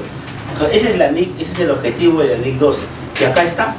El objetivo es determinar el impacto de las diferencias imponibles. Algunas diferencias me generan pagos en el futuro, o en algunas me genera más bien ahorro tributario deducible. Hago la comparación entre la base contable y la base tributaria en activos y pasivos. y eso me va a permitir el reconocimiento y la medición. Uno como activo por impuesto diferido, otro como pasivo por impuesto diferido. En el caso de la pérdida tributaria compensable, generalmente, ¿qué me genera? ¿Qué me genera una pérdida tributaria? ¿Un activo o un pasivo? Un activo, porque en el futuro voy a pagar menos impuesto a la renta, ¿no es cierto? En el momento, por el futuro, en el momento que se ejecute, se compensa. Ese futuro puede ser 4 años o sin plazo, como es en el sistema B, pero tengo que reflejar, fíjese, cómo impacta financieramente, ¿no? Tiene que estar en el libro diario. Tiene que estar, tengo que reflejarlo, ahí entra como asiento de diario y pasa en el estado financiero, para que se plasme en el estado financiero, como vamos a verlo ahora, cómo queda la posición al final. ¿Dónde encontramos la diferencia? Como resumen, ¿dónde se quedan las diferencias temporales? ¿De dónde la obtenemos generalmente? La obtenemos de, por ejemplo, en el exigible, lo que acabamos de encontrar en la provisión de cobranza dudosa, en el realizable, en la desvalorización de existencias, en la depreciación, en el inmovilizado, en la fluctuación de valores, en la depreciación, en la amortización de intangibles, en la desvalorización de activos. Otras especiales, el arrendamiento financiero, la revaluación de activos fijos, lo que hemos visto. Entonces, un poco lo que vemos en esencia, si queremos hacerle ahí una ayuda a memoria, lo que observamos es básicamente las cuentas de evaluación. Ahí están las famosas diferencias temporales. En las cuentas, en el caso del pasivo, lo que hemos visto, vacaciones devengadas, no pagadas. En las provisiones, todas las provisiones financieras generan un pasivo, generan un activo, un impuesto a renta diferido. El caso de las provisiones por litigio, la garantía sobre venta, vendo con garantía. Voy a tener que hacer la estimación, la provisión, pero tributariamente me genera un diferido. Igual en el desmelo, el tema de responsabilidad social, igual las ganancias diferidas. Y ahí está, mire la hoja de trabajo. Observe, entonces, habíamos hecho ya entonces en el activo diferido lo que corresponde al periodo y lo que hemos ido estornando de años anteriores. Voy llevando mi control, entonces, de la cuenta diferida. Igual, acá, en el caso del pasivo, de la misma manera, lo que corresponde al periodo y lo que voy estornando de otro periodo. ¿Por qué?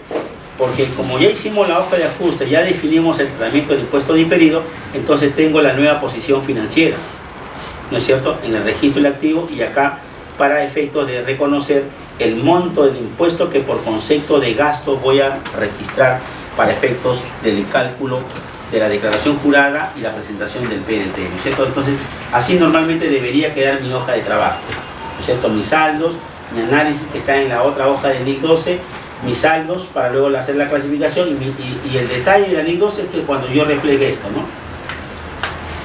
En la 47, ¿por qué tengo el cargo y abono? Porque acá tengo la parte que viene del año anterior, a eso se refiere, la parte que llevo el control de lo que voy extornando, porque tengo, por ejemplo, en el caso de una pérdida tributaria, mire usted, si estoy en 4 años y si estoy sin plazo, mire cuántos años voy a tener que llevar el control.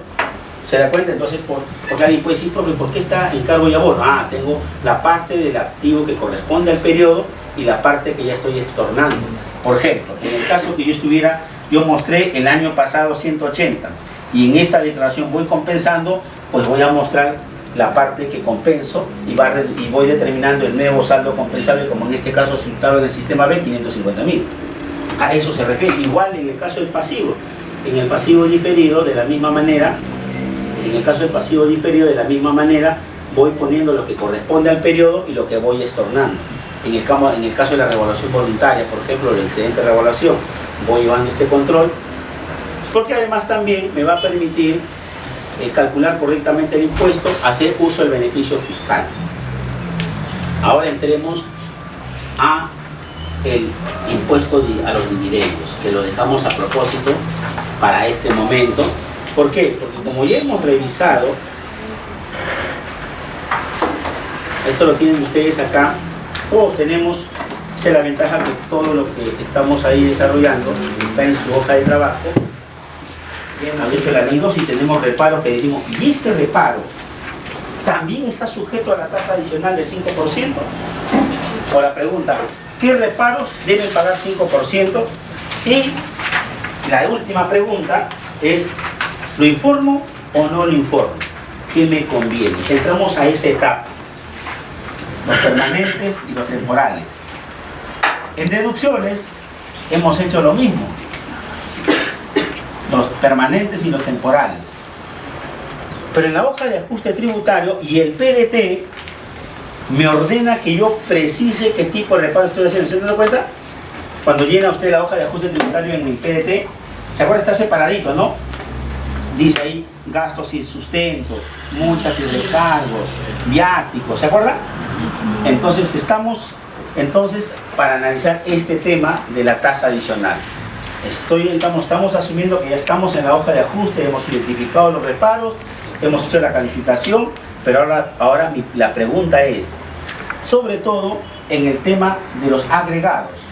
Me olvido de este tema, ya poquito fue en NIC 12, fue posición financiera patrimonial, ya está listo. Pero ahora entro a analizar uno por uno para saber si esos agregados, se llama agregados porque yo me estoy autoliquidando. Después cuando hice una fija se llama reparos. ¿Cómo cambia su nombre, no? Cuando yo me autoliquido llama agregado. Yo he hecho la hoja de ajuste tributario y entonces nosotros hemos tenido, por ejemplo en el caso teníamos vacaciones, teníamos deterioro de activos, teníamos gasto de los dueños,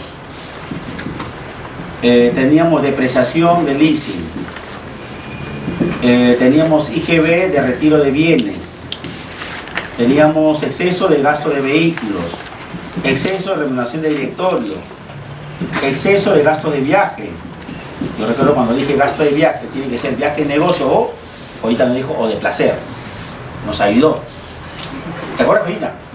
Muy bien, entonces entramos al tema de identificar cuáles de estos reparos están sujetos a la tasa adicional. ¿Por qué se llama tasa adicional? Porque la empresa en el régimen general ha pagado el 29.5%. Porque cuando yo hago cada reparo, ¿cuánto cuesta cada reparo?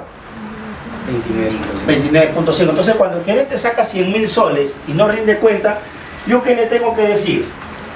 100, 30%, 30.000. ¿No es cierto? Yo le tengo que decir, mira, estás sacando 100.000, no te preocupes, todo está muy bien, pero anda separando para la declaración jurada 30.000. ¿Estamos de acuerdo o no? ¿Estamos de acuerdo o no? Pero si yo le digo, mira, este gasto no está sustentado, de acuerdo a la ley de comprobante de pago, no, ni me escuchan. Pero usted le dice, ah, sí, 100.000, correcto, pero anda separando 30, separa, ¿no? ¿Cómo? ¿Qué estamos hablando? Sí, 30, eso le tienes que pagar. Pues sí, pero no vas a pagar 30, ahora usted le tiene que decir que vas a pagar 30 más 5, por eso se llama tasa adicional. O sea, tiene que pagar los 30 en cabeza de la empresa. Me digo 30 nada más porque para que la tasa sea un poco interesante, nada más porque está en 29.5. Pero va a volver el 30, ¿no? Y la tasa adicional que se llama el impuesto a los dividendos presuntos, que es 5%. Entonces, más o menos, su tasa nominal es 35%, ¿no? Más o menos, 35. Es decir, los 100.000 le costaría ¿cuánto? 35.000. Eso es lo que hay que decirle, ¿no? Porque el gerente siempre está ahí, sí, después rindo, ¿no? Ah, muy bien, no te preocupes. Yo me acuerdo cuando tú lo seguías a los gerentes, ¿no? Y ella le decía, el comprobante, después te lo mando. Pero el día que ella le dijo,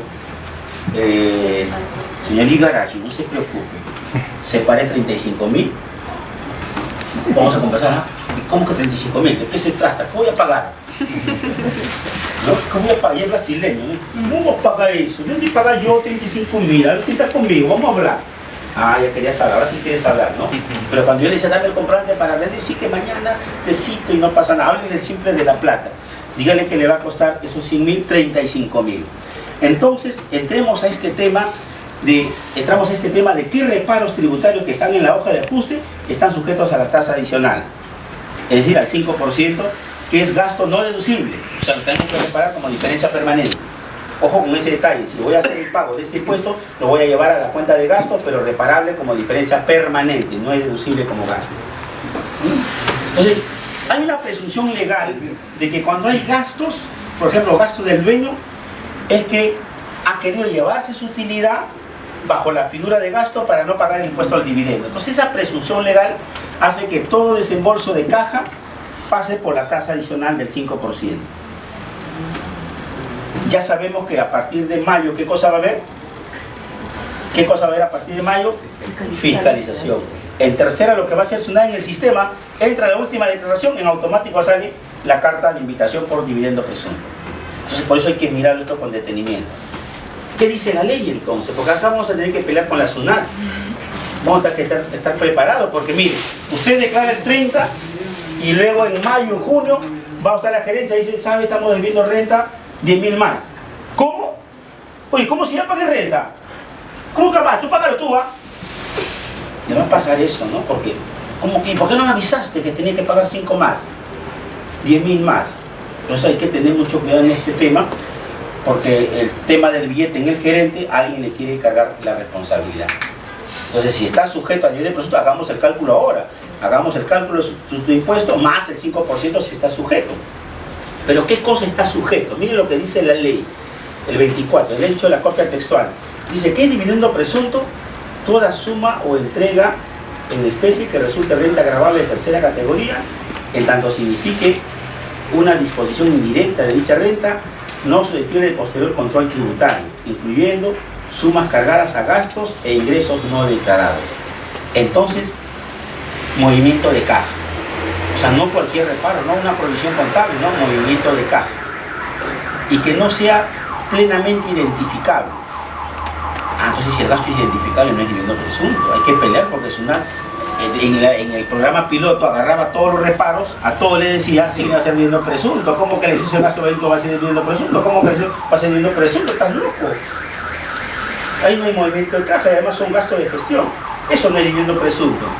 Entonces, miren, acá está ahora, observe que en la legislación del pasado, el dividendo presunto solo se definía cuando había una fiscalización. Mientras no había fiscalización, no había dividendo presunto. Las normas se han derogado, el dividendo presunto se genera en cualquier momento. Es decir, no es necesario que la SUNAT venga y lo detecte. Es decir, no se configura en una fiscalización. Por eso ahí está esta notita que está en negrita, dice: se elimina el requisito legal de la fiscalización, lo cual permitirá al contribuyente la regularización correspondiente en forma directa y voluntaria antes de cualquier fiscalización. Es decir, yo me puedo autoliquidar el dividendo presunto. La tasa, 5%, ¿en cabeza de quién? De la empresa. No es que esto lo asume el accionista, si bien es cierto la connotación, la filosofía de que ¿por qué se cobra? Se cobra porque se presume que el accionista se llevó la plata a través de la figura de gasto. La idea sería, bueno, hay que cobrárselo al accionista. Entonces, pero la ley que dice, la tasa adicional se aplica en cabeza de la empresa. Ojo con eso. Entonces, los gastos que constituyan una disposición indirecta de renta, o sea, caja, no susceptible de posterior control tributario, van a tributar la tasa del 29.5 que se aplica a todos quienes generan de tercera categoría, más la tasa adicional del 5%. Por lo tanto, la pregunta sería: ¿qué gastos constituyen una disposición indirecta no susceptible de posterior control tributario? El reglamento que ha precisado, o sea, se hizo la pregunta y ante la fiscalización ha dicho: son gastos susceptibles de haber beneficiado a los dueños tales como gastos particulares ajenos al negocio. O sea, los gastos particulares van a estar sujetos al 5%. Ya vamos marcando la pauta. Los gastos de cargo de los accionistas que son asumidos por la persona jurídica. Ojo con ese detalle. Es común en los negocios de tipo unifamiliar que esto pase así, pero tributariamente, ¿qué va a generar? Va a generar un reparo de la tasa adicional. Ojo con ese detalle. Ojo que todo el material de trabajo lo tienen ustedes ahí en su material de estudio también. ¿Qué más tenemos? ¿Qué gastos constituyen una disposición indirecta de renta? Dice: además, reúna la misma calificación los siguientes gastos. Gastos sustentados con comprobante de pago falso, dividendo presunto.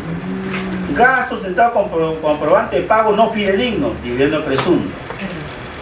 Gastos sustentados por comprobante de pago emitido por los sujetos por los cuales a la fecha de emisión la SUNAT le dijo que su RUC había sido de baja de oficio, o aquellos que tengan la condición de no habido.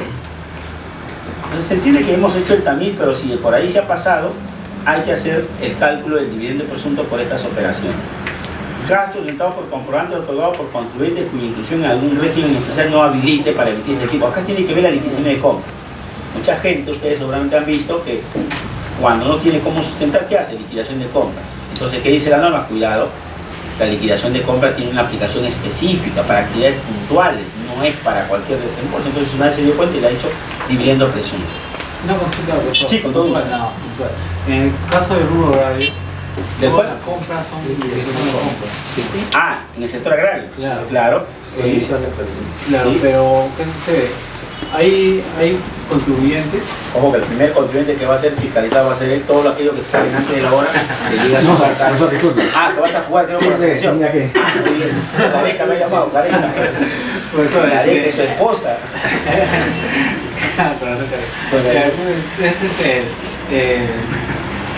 Hay personas que están de baja definitiva. Ah, sí.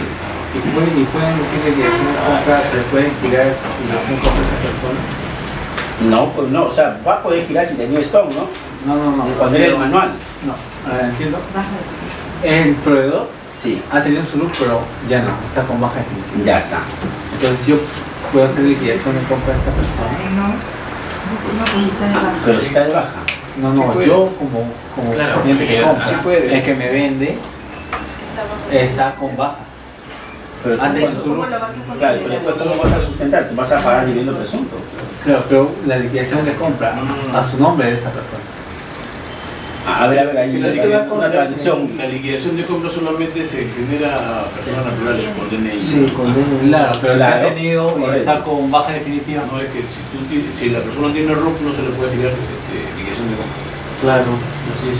Ojo, por eso, o sea, esta norma se ha agregado porque justo en la liquidación de compras se usa como llano. Toda operación que no tenga sustento le mete liquidación de compra. Eso nadie se dio cuenta, entonces ¿qué ha dicho? Ah, no, eso es disposición indirecta del dividendo presunto. O sea, me va a cobrar el 5% por eso. Porque ese comprobante tiene una aplicación primero limitada, restringida para determinadas actividades y bajo ciertas condiciones. Pero la mayoría en realidad, si nadie se dio cuenta, lo utiliza para sustentar operaciones sin comprobante de pago. Entonces ahí va a haber un tema de dividendo presunto. O sea, sí me lo van a cobrar, porque hay desembolso de caja, me van a cobrar. Entonces, pero hay que, ahorita tenemos que llegar a medir, ¿no? ¿Cuánto significa respecto al total? Si me conviene revelarlo acá, en la hoja de ajustes, o lo mido y lo dejo pendiente. Para que en una pica me revisen la estructura de gasto y detecten que tengo parte de operaciones con liquidación de compra y en ese momento pago. Habría que evaluarlo ahorita. Una consulta. Una consulta. Hay empresarios que son los dueños y muchas veces hacen libre disponibilidad inclusive de lo que son los inventarios. Y es más, algunos dueños manejan ese inventario de forma secreta. Y es susceptible de cualquier momento la SUNAT lo fiscalice, ¿no? En teoría el contador no ve eso, en teoría. Así es. Pero la realidad es eso, la realidad es que esas cosas existen.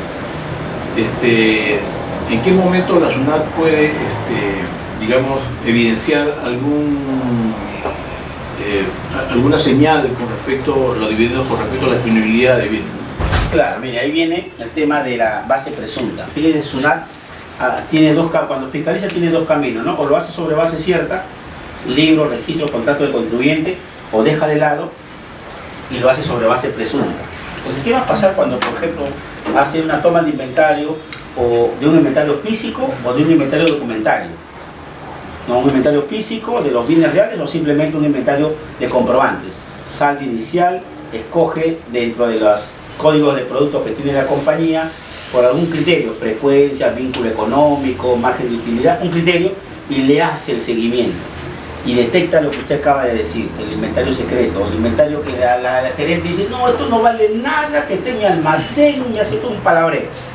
Y entonces SUNAT lo detecta, hace la reconstrucción, saldo inicial, más compras, más ventas, y contrasta con el físico, diferencia de inventario. Le llegó la noche a la empresa, porque lo que va a hacer es determinar la obligación sobre base presunta. Y cuando se determina la obligación sobre base presunta, la deuda es onerosa. Porque base cierta, recuerdes, dice la ley que la SUNAT solo debería determinar la obligación sobre base cierta, con los libros, los contratos y con los documentos del contribuyente. Así debería ser siempre. Pero ¿qué pasa cuando el contribuyente no exhibe, no presenta, o lo que exhibe, o lo que presenta, no guarda relación con la realidad? Por ejemplo, en el tema de la diferencia de inventario, que lo detecta, fíjese, sin necesidad de hacer una toma de inventario, solamente inventario documentario. Diferencia de inventario, artículo 64 del Código Tributario, el autor queda habilitado a determinar la obligación sobre base presunta. Y entonces ahí vienen los diferentes métodos donde la deuda normalmente es 4 veces más que una obligación sobre base cierta. Entonces ese es el riesgo que asume una empresa que tiene esa condición, que en una fisca le van a determinar la obligación sobre base presunta. Ahora, mire usted el costo-beneficio. Al auditor vamos a pensar, vamos a tomar la decisión. ¿Qué le conviene a un auditor determinar el impuesto a la renta del IGB sobre base cierta o presunta? ¿Qué es más rápido, efectivo y gana más? La presunta. Entonces en esta fisca que a cada auditor, ¿sabe cuánto le van a dar? 25 auditorías. Normalmente tenían en promedio hasta la campaña anterior 12, 15. O sea, le han incrementado la carga para mayo y para diciembre. Cada auditor va a tener un promedio de 25 auditorías. Entonces el auditor va a querer terminar rapidito, va a querer demorarse. Entonces, ¿y cómo va a tratar de determinar la obligación? ¿Sobre cierta o presunta? O en realidad se viene un riesgo fuertísimo. ¿Y si es mayor la tasa? No es que es mayor, sino que el método hace que la deuda salga más alta. ¿Por qué? Porque la base presunta es como un castigo. Es como castigarte, como me has mentido, ahora te voy a sacar el alma. Tú me dijiste que tenías este stock, pero yo he hecho la construcción, tienes otro stock, tiene diferencias. Lo que dice nuestro colega, tiene inventario secreto. Lo detecta, entonces por esto yo te voy a calcular la deuda de esta otra manera. O sea, la base presunta tiene una connotación de castigo, de sanción, por eso que sale un negocio, sale más caro. Yo siempre tengo que tratar que me calculen la deuda sobre base cierta. Me la tengo que jugar para que todo sea con mis libros, con mis documentos, con mis contratos. Calcúlame el impuesto con eso. Porque cuando se va al otro tema, el tema que es un poco complicado, porque la deuda va a salir mayor, porque la presunción tiene siempre un concepto de sanción.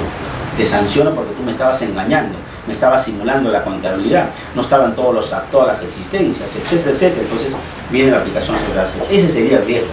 Comprador o usuario difiere el consignado en el comprobante de pago. Eso genera, fíjense entonces, lo estoy reparando acá como gasto, no deducible tercera, pero además lo tengo que liquidar como tasa adicional del 5%. Comprobante de pago de no habidos, igual. Comprobante de pago emitido por sujeto que a la fecha de la emisión la SUNAT le ha comunicado la baja de su inscripción en el RUC o tengan la condición de no habido, genera dividendo presunto. Comprobante de pago de no habilitados, gastos sustentados en comprobante de pago otorgado por contribuyentes cuya inclusión en algún régimen especial no los habilite para emitir. Ahí está el tema de las liquidaciones de compra. O sea, el reparo por arriba, pero además la tasa adicional del 5%.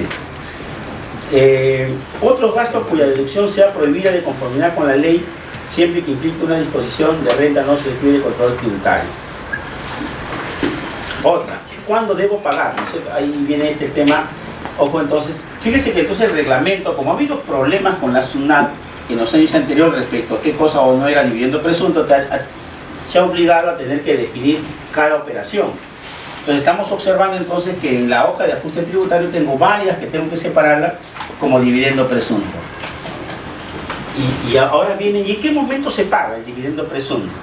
Entonces, si por ejemplo el desembolso fue de mayo del 2017, ¿lo pago en mayo o lo pago ahora en la presentación de la declaración jurada? Dice la regla general. El impuesto debe abonarse al fisco dentro del mes siguiente de efectuar la disposición indirecta de la renta. O sea, si el desembolso de caja fue en mayo de 2017, dice que en el periodo de mayo que vence en junio, ahí debería de pagar. Dice en los plazos previstos para las obligaciones de estabilidad mensual. La regla general. La regla de excepción es que se haga en esta declaración jurada anual al cierre. Si no es posible determinar el momento en que se produce la disposición indirecta, el impuesto debe abonarse dentro del mes siguiente a la fecha en que se devengó el gasto, que es lo que la mayoría va a hacer, devengamiento 31 de diciembre y regulariza. Entonces el impuesto deberá ser abonado en el mes de enero del ejercicio siguiente a aquel en que se efectuó la disposición indirecta de la renta, o en todo caso vía regularización en la declaración jurada anual. Entonces ahí tendría que agregarle los intereses moratorios devengados. Si es que yo tengo la fecha cierta y el impuesto se generó en mayo, que vencía el 14 de junio, entonces el 15 de julio tendría que agregarle a la tasa adicional el interés moratorio devengado hasta la fecha en que me liquido hoy, 28 de marzo del 2018. ¿Qué gastos no deducibles no constituyen disposición indirecta de la renta y por lo tanto no están afectos a dividendo presunto? Lo tenemos claro, todas las provisiones no admitidas. Si bien es cierto, lo he reparado arriba, no genera dividendo presunto porque no hay movimiento de caja. Por ejemplo, la provisión para devolución de existencia, el exceso de depreciación, la depreciación de activos fijos, el IGB por retiro de bienes, la multa de intereses moratorios, los gastos de ejercicios anteriores. Eso no genera dividendos presuntos. También ha sido aclarado como consecuencia de la fiscalización SUNAT. Entonces debo declarar el dividendo presunto.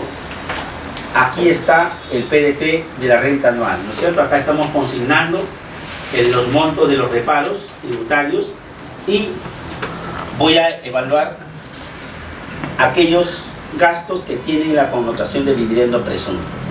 Fíjese, acá hay dos, no sé si ustedes pudieron tener la experiencia, hay dos contribuyentes. Un contribuyente que hizo su hoja de ajuste tributario, identificó sus dividendos presuntos y pagó. Identificó, declaró y pagó. Otro contribuyente hizo su liquidación, no consignó aquellos reparos que generan dividendos presuntos y SUNAT nunca los fiscalizó hasta el día de hoy. Fíjense lo que ha pasado, ¿no? No sé si alguien se dio cuenta de ese detalle. O sea, ¿cuál es el mensaje? Aquel que informa, SUNAT le saca el alma. Aquel que no informa, no le pasó nada hasta ahora. Eso ha pasado. O sea, un contribuyente que agarró, se autoliquidó acá todo, SUNAT vino, lo mandó la carta inductiva y vio otra cosa. Este que hizo sobre base financiera, o además identificó los reparos, pero no los puso en los casilleros que usted observa, no lo consignó, hasta hoy día SUNAT nunca le cayó. ¿Sabes? Lo comprobé por los clientes cuando le llegó a todos. Comencé a mirar, dije, ¿a quiénes le llegó? A todo lo que se habían autoliquidado. La carta inductiva, o sea, te sancionan al que declara. Por lo tanto, aquí vendría la gran decisión. Haga la hoja de ajuste, evalúe cuánto significa el dividendo presunto. Si usted está pagando un impuesto de 100.000, o 20.000 o 30.000, y el dividendo por sumado supone que fuera mi impuesto 100.000, y mi dividendo presunto es 1.000, lo declara, lo pone, lo exhibe, mejor lo deja, pero no lo ponga acá en reparo tributario, ¿no? Usted sabe que es 1.000, en una eventual fiscalización habrá la autoliquidación. ¿Por qué? Porque usted lo declara y la SUNAT sabe lo que piensa. ¿Será 1.000 o de repente es 1.000.000? Mejor lo voy a ver, mejor lo voy a llamar, porque no vaya a ser que en realidad sea 1.000.000 y me ha puesto solo 1.000, que vivo es. Entonces, yo creo que hay que evaluar acá. Entonces, ya hemos visto acá en la revisión que usted tiene todos los conceptos que generan dividendo presunto, ya lo tenemos marcado. Entonces usted haga el cálculo y tome la decisión por una estrategia de fiscalización, porque ya sabemos que yo presento el PDT, SUNAT va a pasar a su programa de tamiz, y todo lo que marque, por ejemplo, retiro de bienes, gastos sin sustento, desembolsos, etcétera, lo va a marcar automáticamente como dividendo presunto y va a salir el requerimiento de esquela. O sea, no habría que marcarlo allí. No habría que marcarlo acá. O sea, no habría. O sea, si yo veo que el monto no es significativo, o sea, fíjese, alguien puede decir, oye, qué malo el profe que me está enseñando malos pecados. Así sea a favor de la SUNAT. Así es, por eso, pero evalúe el monto. Porque evalúe el monto, porque ya te he dicho que, por ejemplo, tú estás pagando, me dice, profe, mi impuesto me sale 80.000. Sí, profe, y voy a poner el 10% 500 soles. Oye, evalúalo, pues, porque la SUNAT va a pensar que si tienes 500, puede ser 50.000. O puede ser 100.000. Entonces, ¿qué va a hacer? Te va a notificar, tú vas a llevar tus libros, va a revisar y va a haber maravillas. ¿Y dónde se consideraría entonces? Y va a haber maravillas. Ese 5%. O si tú lo puedes reparar en otro gasto y después en la sustentación dice, oye, ¿sabes? Un error de clasificación. Yo me equivoqué, mira, lo puse en multas. Y ahí estaba, si ahora te pagaré pues el dividendo presunto lo que corresponda, pero ya yo me reparé en 30 de renta. O en otro gasto, ¿no? Por eso, mira, la regla no es para todos, ¿no? Entonces usted haga la medición, la conveniencia. ¿Qué es conveniente, no? Es como cuando, yo me acuerdo cuando ahorita me conversó que tuvo su segunda pareja. Entonces me llamó, me dijo, el profe, ¿qué hago? ¿Te acuerdas que me llamaste, no? Me dijo, profe, ¿le cuento al nuevo lo que tuve en mi primer enamorado? Yo le dije, hija mía, no cuentes nada, no cuente nada, porque después te va a tener problemas en el futuro. Algo así pasa con la SUNAT, de lo que ha pasado en este tema, ¿no? El que declaró, le sacaron el alma, el que no declaró, no le pasó nada. Entonces haga la estrategia, porque SUNAT ya tiene el programa hecho. O sea, SUNAT ya tiene el programa que amarra esto. O sea, en automático va a salir, usted está, el día cuando vence su declaración, el 28, el 29, su bandeja está. Ahí está su bandeja. Usted declara el 4 de diciembre, usted pensaba ir a Semana Santa, ya no. Requerimiento SUNAT el día tal. Entonces, mejor evalúe. No digo que no lo haga, evalúe. En cambio, para alguien que es un monto significativo y no va a tener cómo reclasificarlo, va a tener que hacerlo, va a tener que pagar, y ya prepárese, pues, ¿no? Tenga toda la documentación, cómo sustentar, etcétera, etcétera, ¿no? Entonces, como le digo, esto está en un programa de la SUNAT. O sea, están en los códigos, no le he puesto acá los códigos, pero están los códigos que simplemente amarra el sistema y en automático sale el requerimiento. SUNAT lo hizo como programa de prueba el año pasado. Y ustedes no me dejan mentir cuando se dieron cuenta que a quién le llegó y a quién no le llegó, ¿no? Ustedes se dieron cuenta, oye, tu hoja de ajuste, a ver cómo está, por eso te llegó. Yo también declaré y no hice nada, compadre, pagué el impuesto a la renta sobre el financiero. Hasta ahora nadie llega. Eso ha pasado, ¿no es cierto? En las personas naturales. Pero finalmente... ¿Y las multas ahí que adicionales? No, las multas sí, acuérdate. Acuérdate. Estoy diciendo No, Irene tiene un problema. Irene sabe lo que el problema que tiene Irene. Irene, su esposo es charapa. Ahí le ha dicho a las 12 hace el amor, no esté, está preocupada. Está preocupada y me está preguntando, ¿las multas de recargo generan dividendo presunto? No, eso no, entonces se repara normal.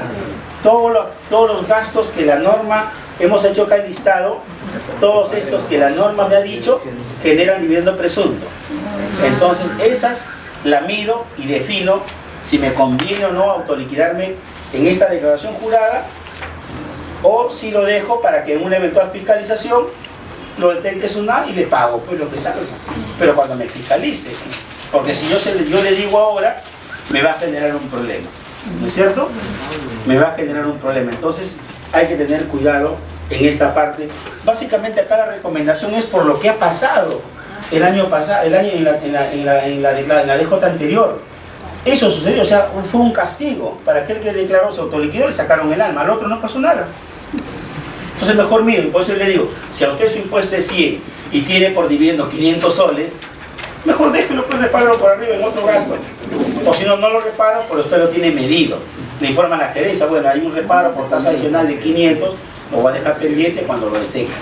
Pero si yo le muestro a la SUNAT lo que piensa, recuerde que usted, yo siempre le digo a los chicos, no, la SUNAT, el funcionario de la SUNAT es un funcionario que siempre piensa mal, tiene malos pensamientos. Llega a la empresa, no está mirando, qué buenos carros tengo. Al toque, ¿no? 4x4 y no, y justo entra a la empresa, entra SMTC, ¿no? Entra al estacionamiento, puro carros 4x4 de 40.000 y la empresa declara en los últimos 4 en pura pérdida. Entonces ya comienza a pensar mal. Entonces el autor siempre piensa, cada vez que va, piensa mal, porque él quiere recaudar. Entonces si él piensa mal, usted le dice, usted le declara 500, pero es ¿qué es lo que piensa? ¿Será 500? ¿Y si fue 50.000? Mejor lo reviso. A ver, le digo, ¿sabe? Susténteme sus 500. Y tú vas a tener todos tus recibitos, tu sistema contable, cómo liquidas el gasto, ese gasto que has puesto como desembolso sin sustento. Y le dice, ¿y este sugiere negocio? ¿Qué aquí se dedica? Somos un grifo. ¿Cuántos vendedores tiene? O sea, ya entramos a otro tema. Entramos porque le pasó esto a una compañía. Esta empresa vende lentes y tiene sucursales en todo Lima y provincia. Y entrega los lentes en tiempo real. Usted va, pide, le hacen la medida y en tiempo real se lo entregan. Van a la fábrica, entonces usan motorizados, puro motorizado. Llegan el pedido. Si usted va ahí, ¿no? Alguien no se ha ido ahí, ¿no? Que venden, está en la clínica y están al frente, pero usted ve los motorizados. Entra un cliente, pide esto y en el acto le traen todo y la medida. Entonces los motorizados van a hacer los lentes. Entonces gastan movilidad que da miedo, gasolina, combustible. Una empresa que tiene sucursal a nivel nacional, el gasto es importante. Entonces se hizo el reparo por dividendo presunto, por esos gastitos que son reparables adicionalmente de tercera como dividendo. Pero cuando entró a la sustentación, dijo, ¿cuál es la modalidad de operación? ¿Cuántos motorizados tiene? Ah, tenemos 200. ¿Su planilla? Pues su planilla tiene 30. ¡Ay! Lo que dije, ¡ay! Dijo ella. Entonces entró en la zona, entró por otro tema. No te vayas porque lo que se vaya sabe le llega a su requerimiento. 5 segundos. Ya se dieron a acabar. ¿A tu esposa también charapa? No. Las 5 son la última, mire, la última. Mira, acá está. ¿Dónde debo pagar? ¿Dónde debo pagar? El código que debo poner, mire, los que van a optar por el pago. Los que van a optar por el pago y el pago varios, ahí está el código 3071. Los que van ahí, está en su manual, ahí está la ayuda, ahí está el código, pago varios, pago el 3037, dividendo presunto. Dice ahí, renta, tercera disposición indirecta. Aquí están las RTF, mire para que usted pelee con la SUNAT. Esta RTF sistema de cuenta. Dice que tiene que ser desembolso de caja. Dice, la tasa adicional, antes era 4.1, se estableció con la finalidad de evitar que mediante gastos que no corresponden a deducir, se efectuará indirectamente una distribución de utilidades. Otra RTF, igual, siempre el Tribunal Fiscal se ha pronunciado que tiene que ser movimiento de caja, no exceso de gastos, para que me ponga dividendo presunto. ¿Por qué? Porque si usted ve el caso de la cartilla, y de ahí terminamos, con esta terminamos, porque Irene, su esposa es Charapa, y de Arango también, su esposa es de Pucallpa, y tiene una amenaza ahí. Miren los errores de la cartilla. Vamos a ver el error de la cartilla, tienen el caso de la cartilla. Porque no va a ser que liquida con esto y le sale mal su declaración jurada. Entonces damos de frente un reparo nomás para que vean el tema. Miren, agarren el primer caso práctico de tercera categoría de régimen general, después agarramos el refil. Vamos al tema central. El caso está desarrollado. Vaya usted a la página número 5, numeral 9 arriba.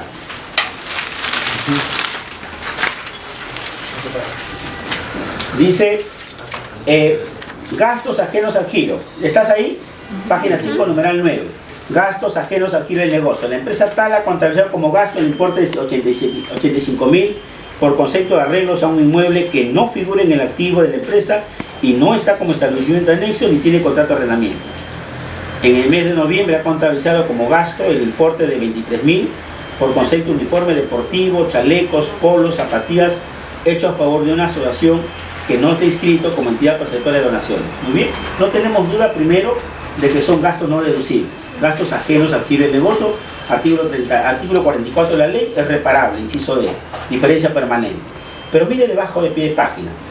Dice, de acuerdo a lo establecido en el artículo 24 de la ley tal y del reglamento, estos gastos deben estar grabados con la tasa adicional del 5%, importe que ha sido cancelado por la empresa, por lo que este importe se adiciona a la renta neta. Pues esta compañía se autoliquida y paga el 5% del monto de esta operación.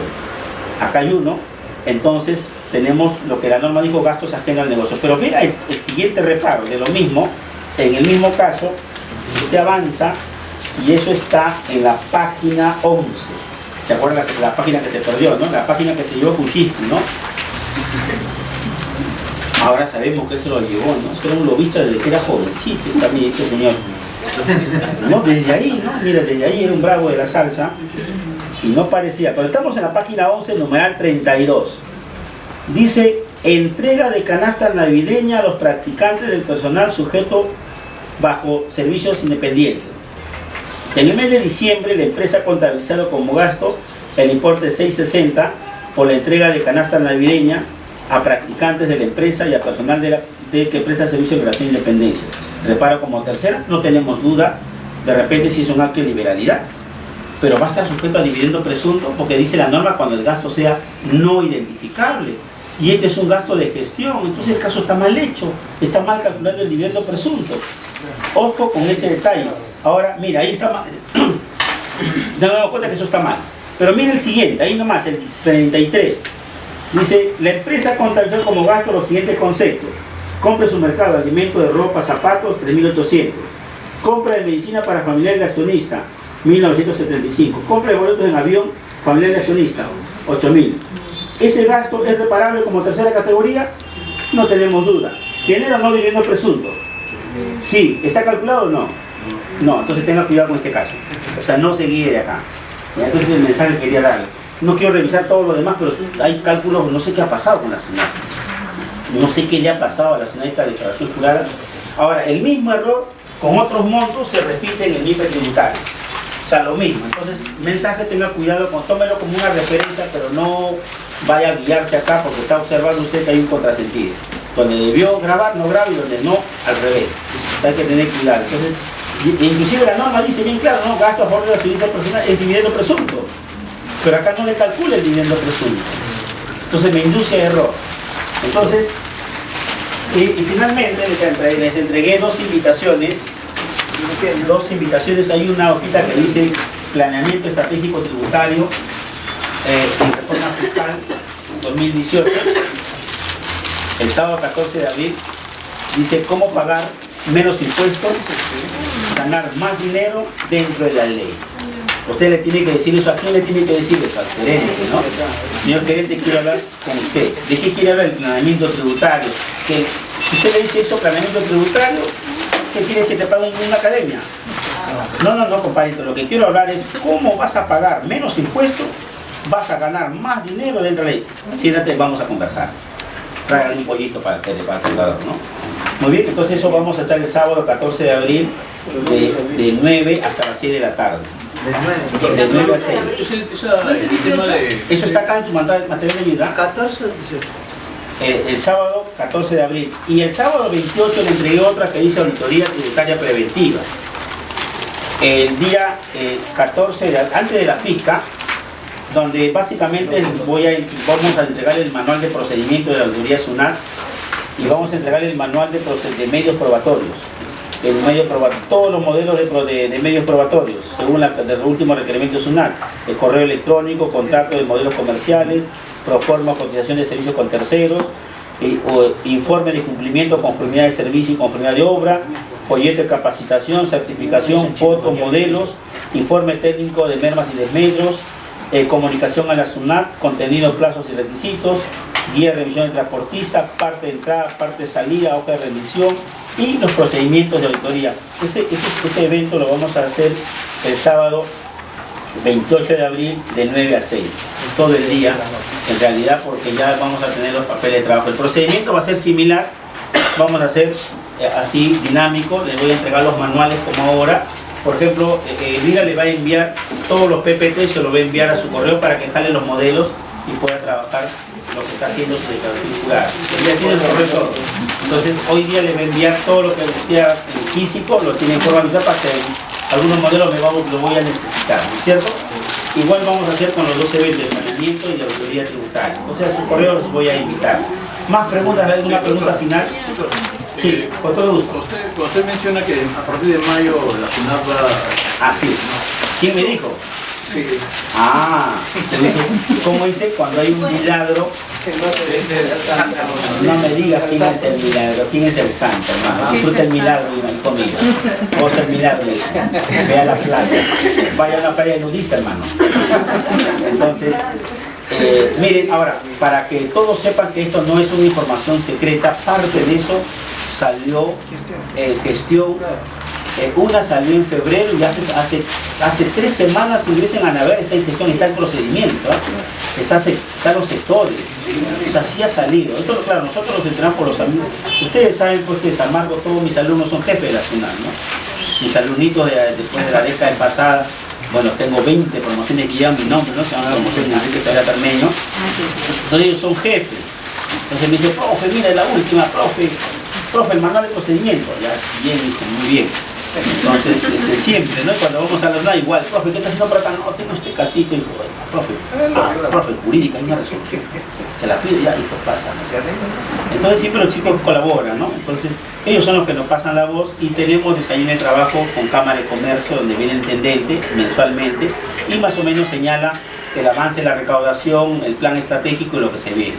Alguna de esa información sale público, algún resumen sale en gestión y ha salido.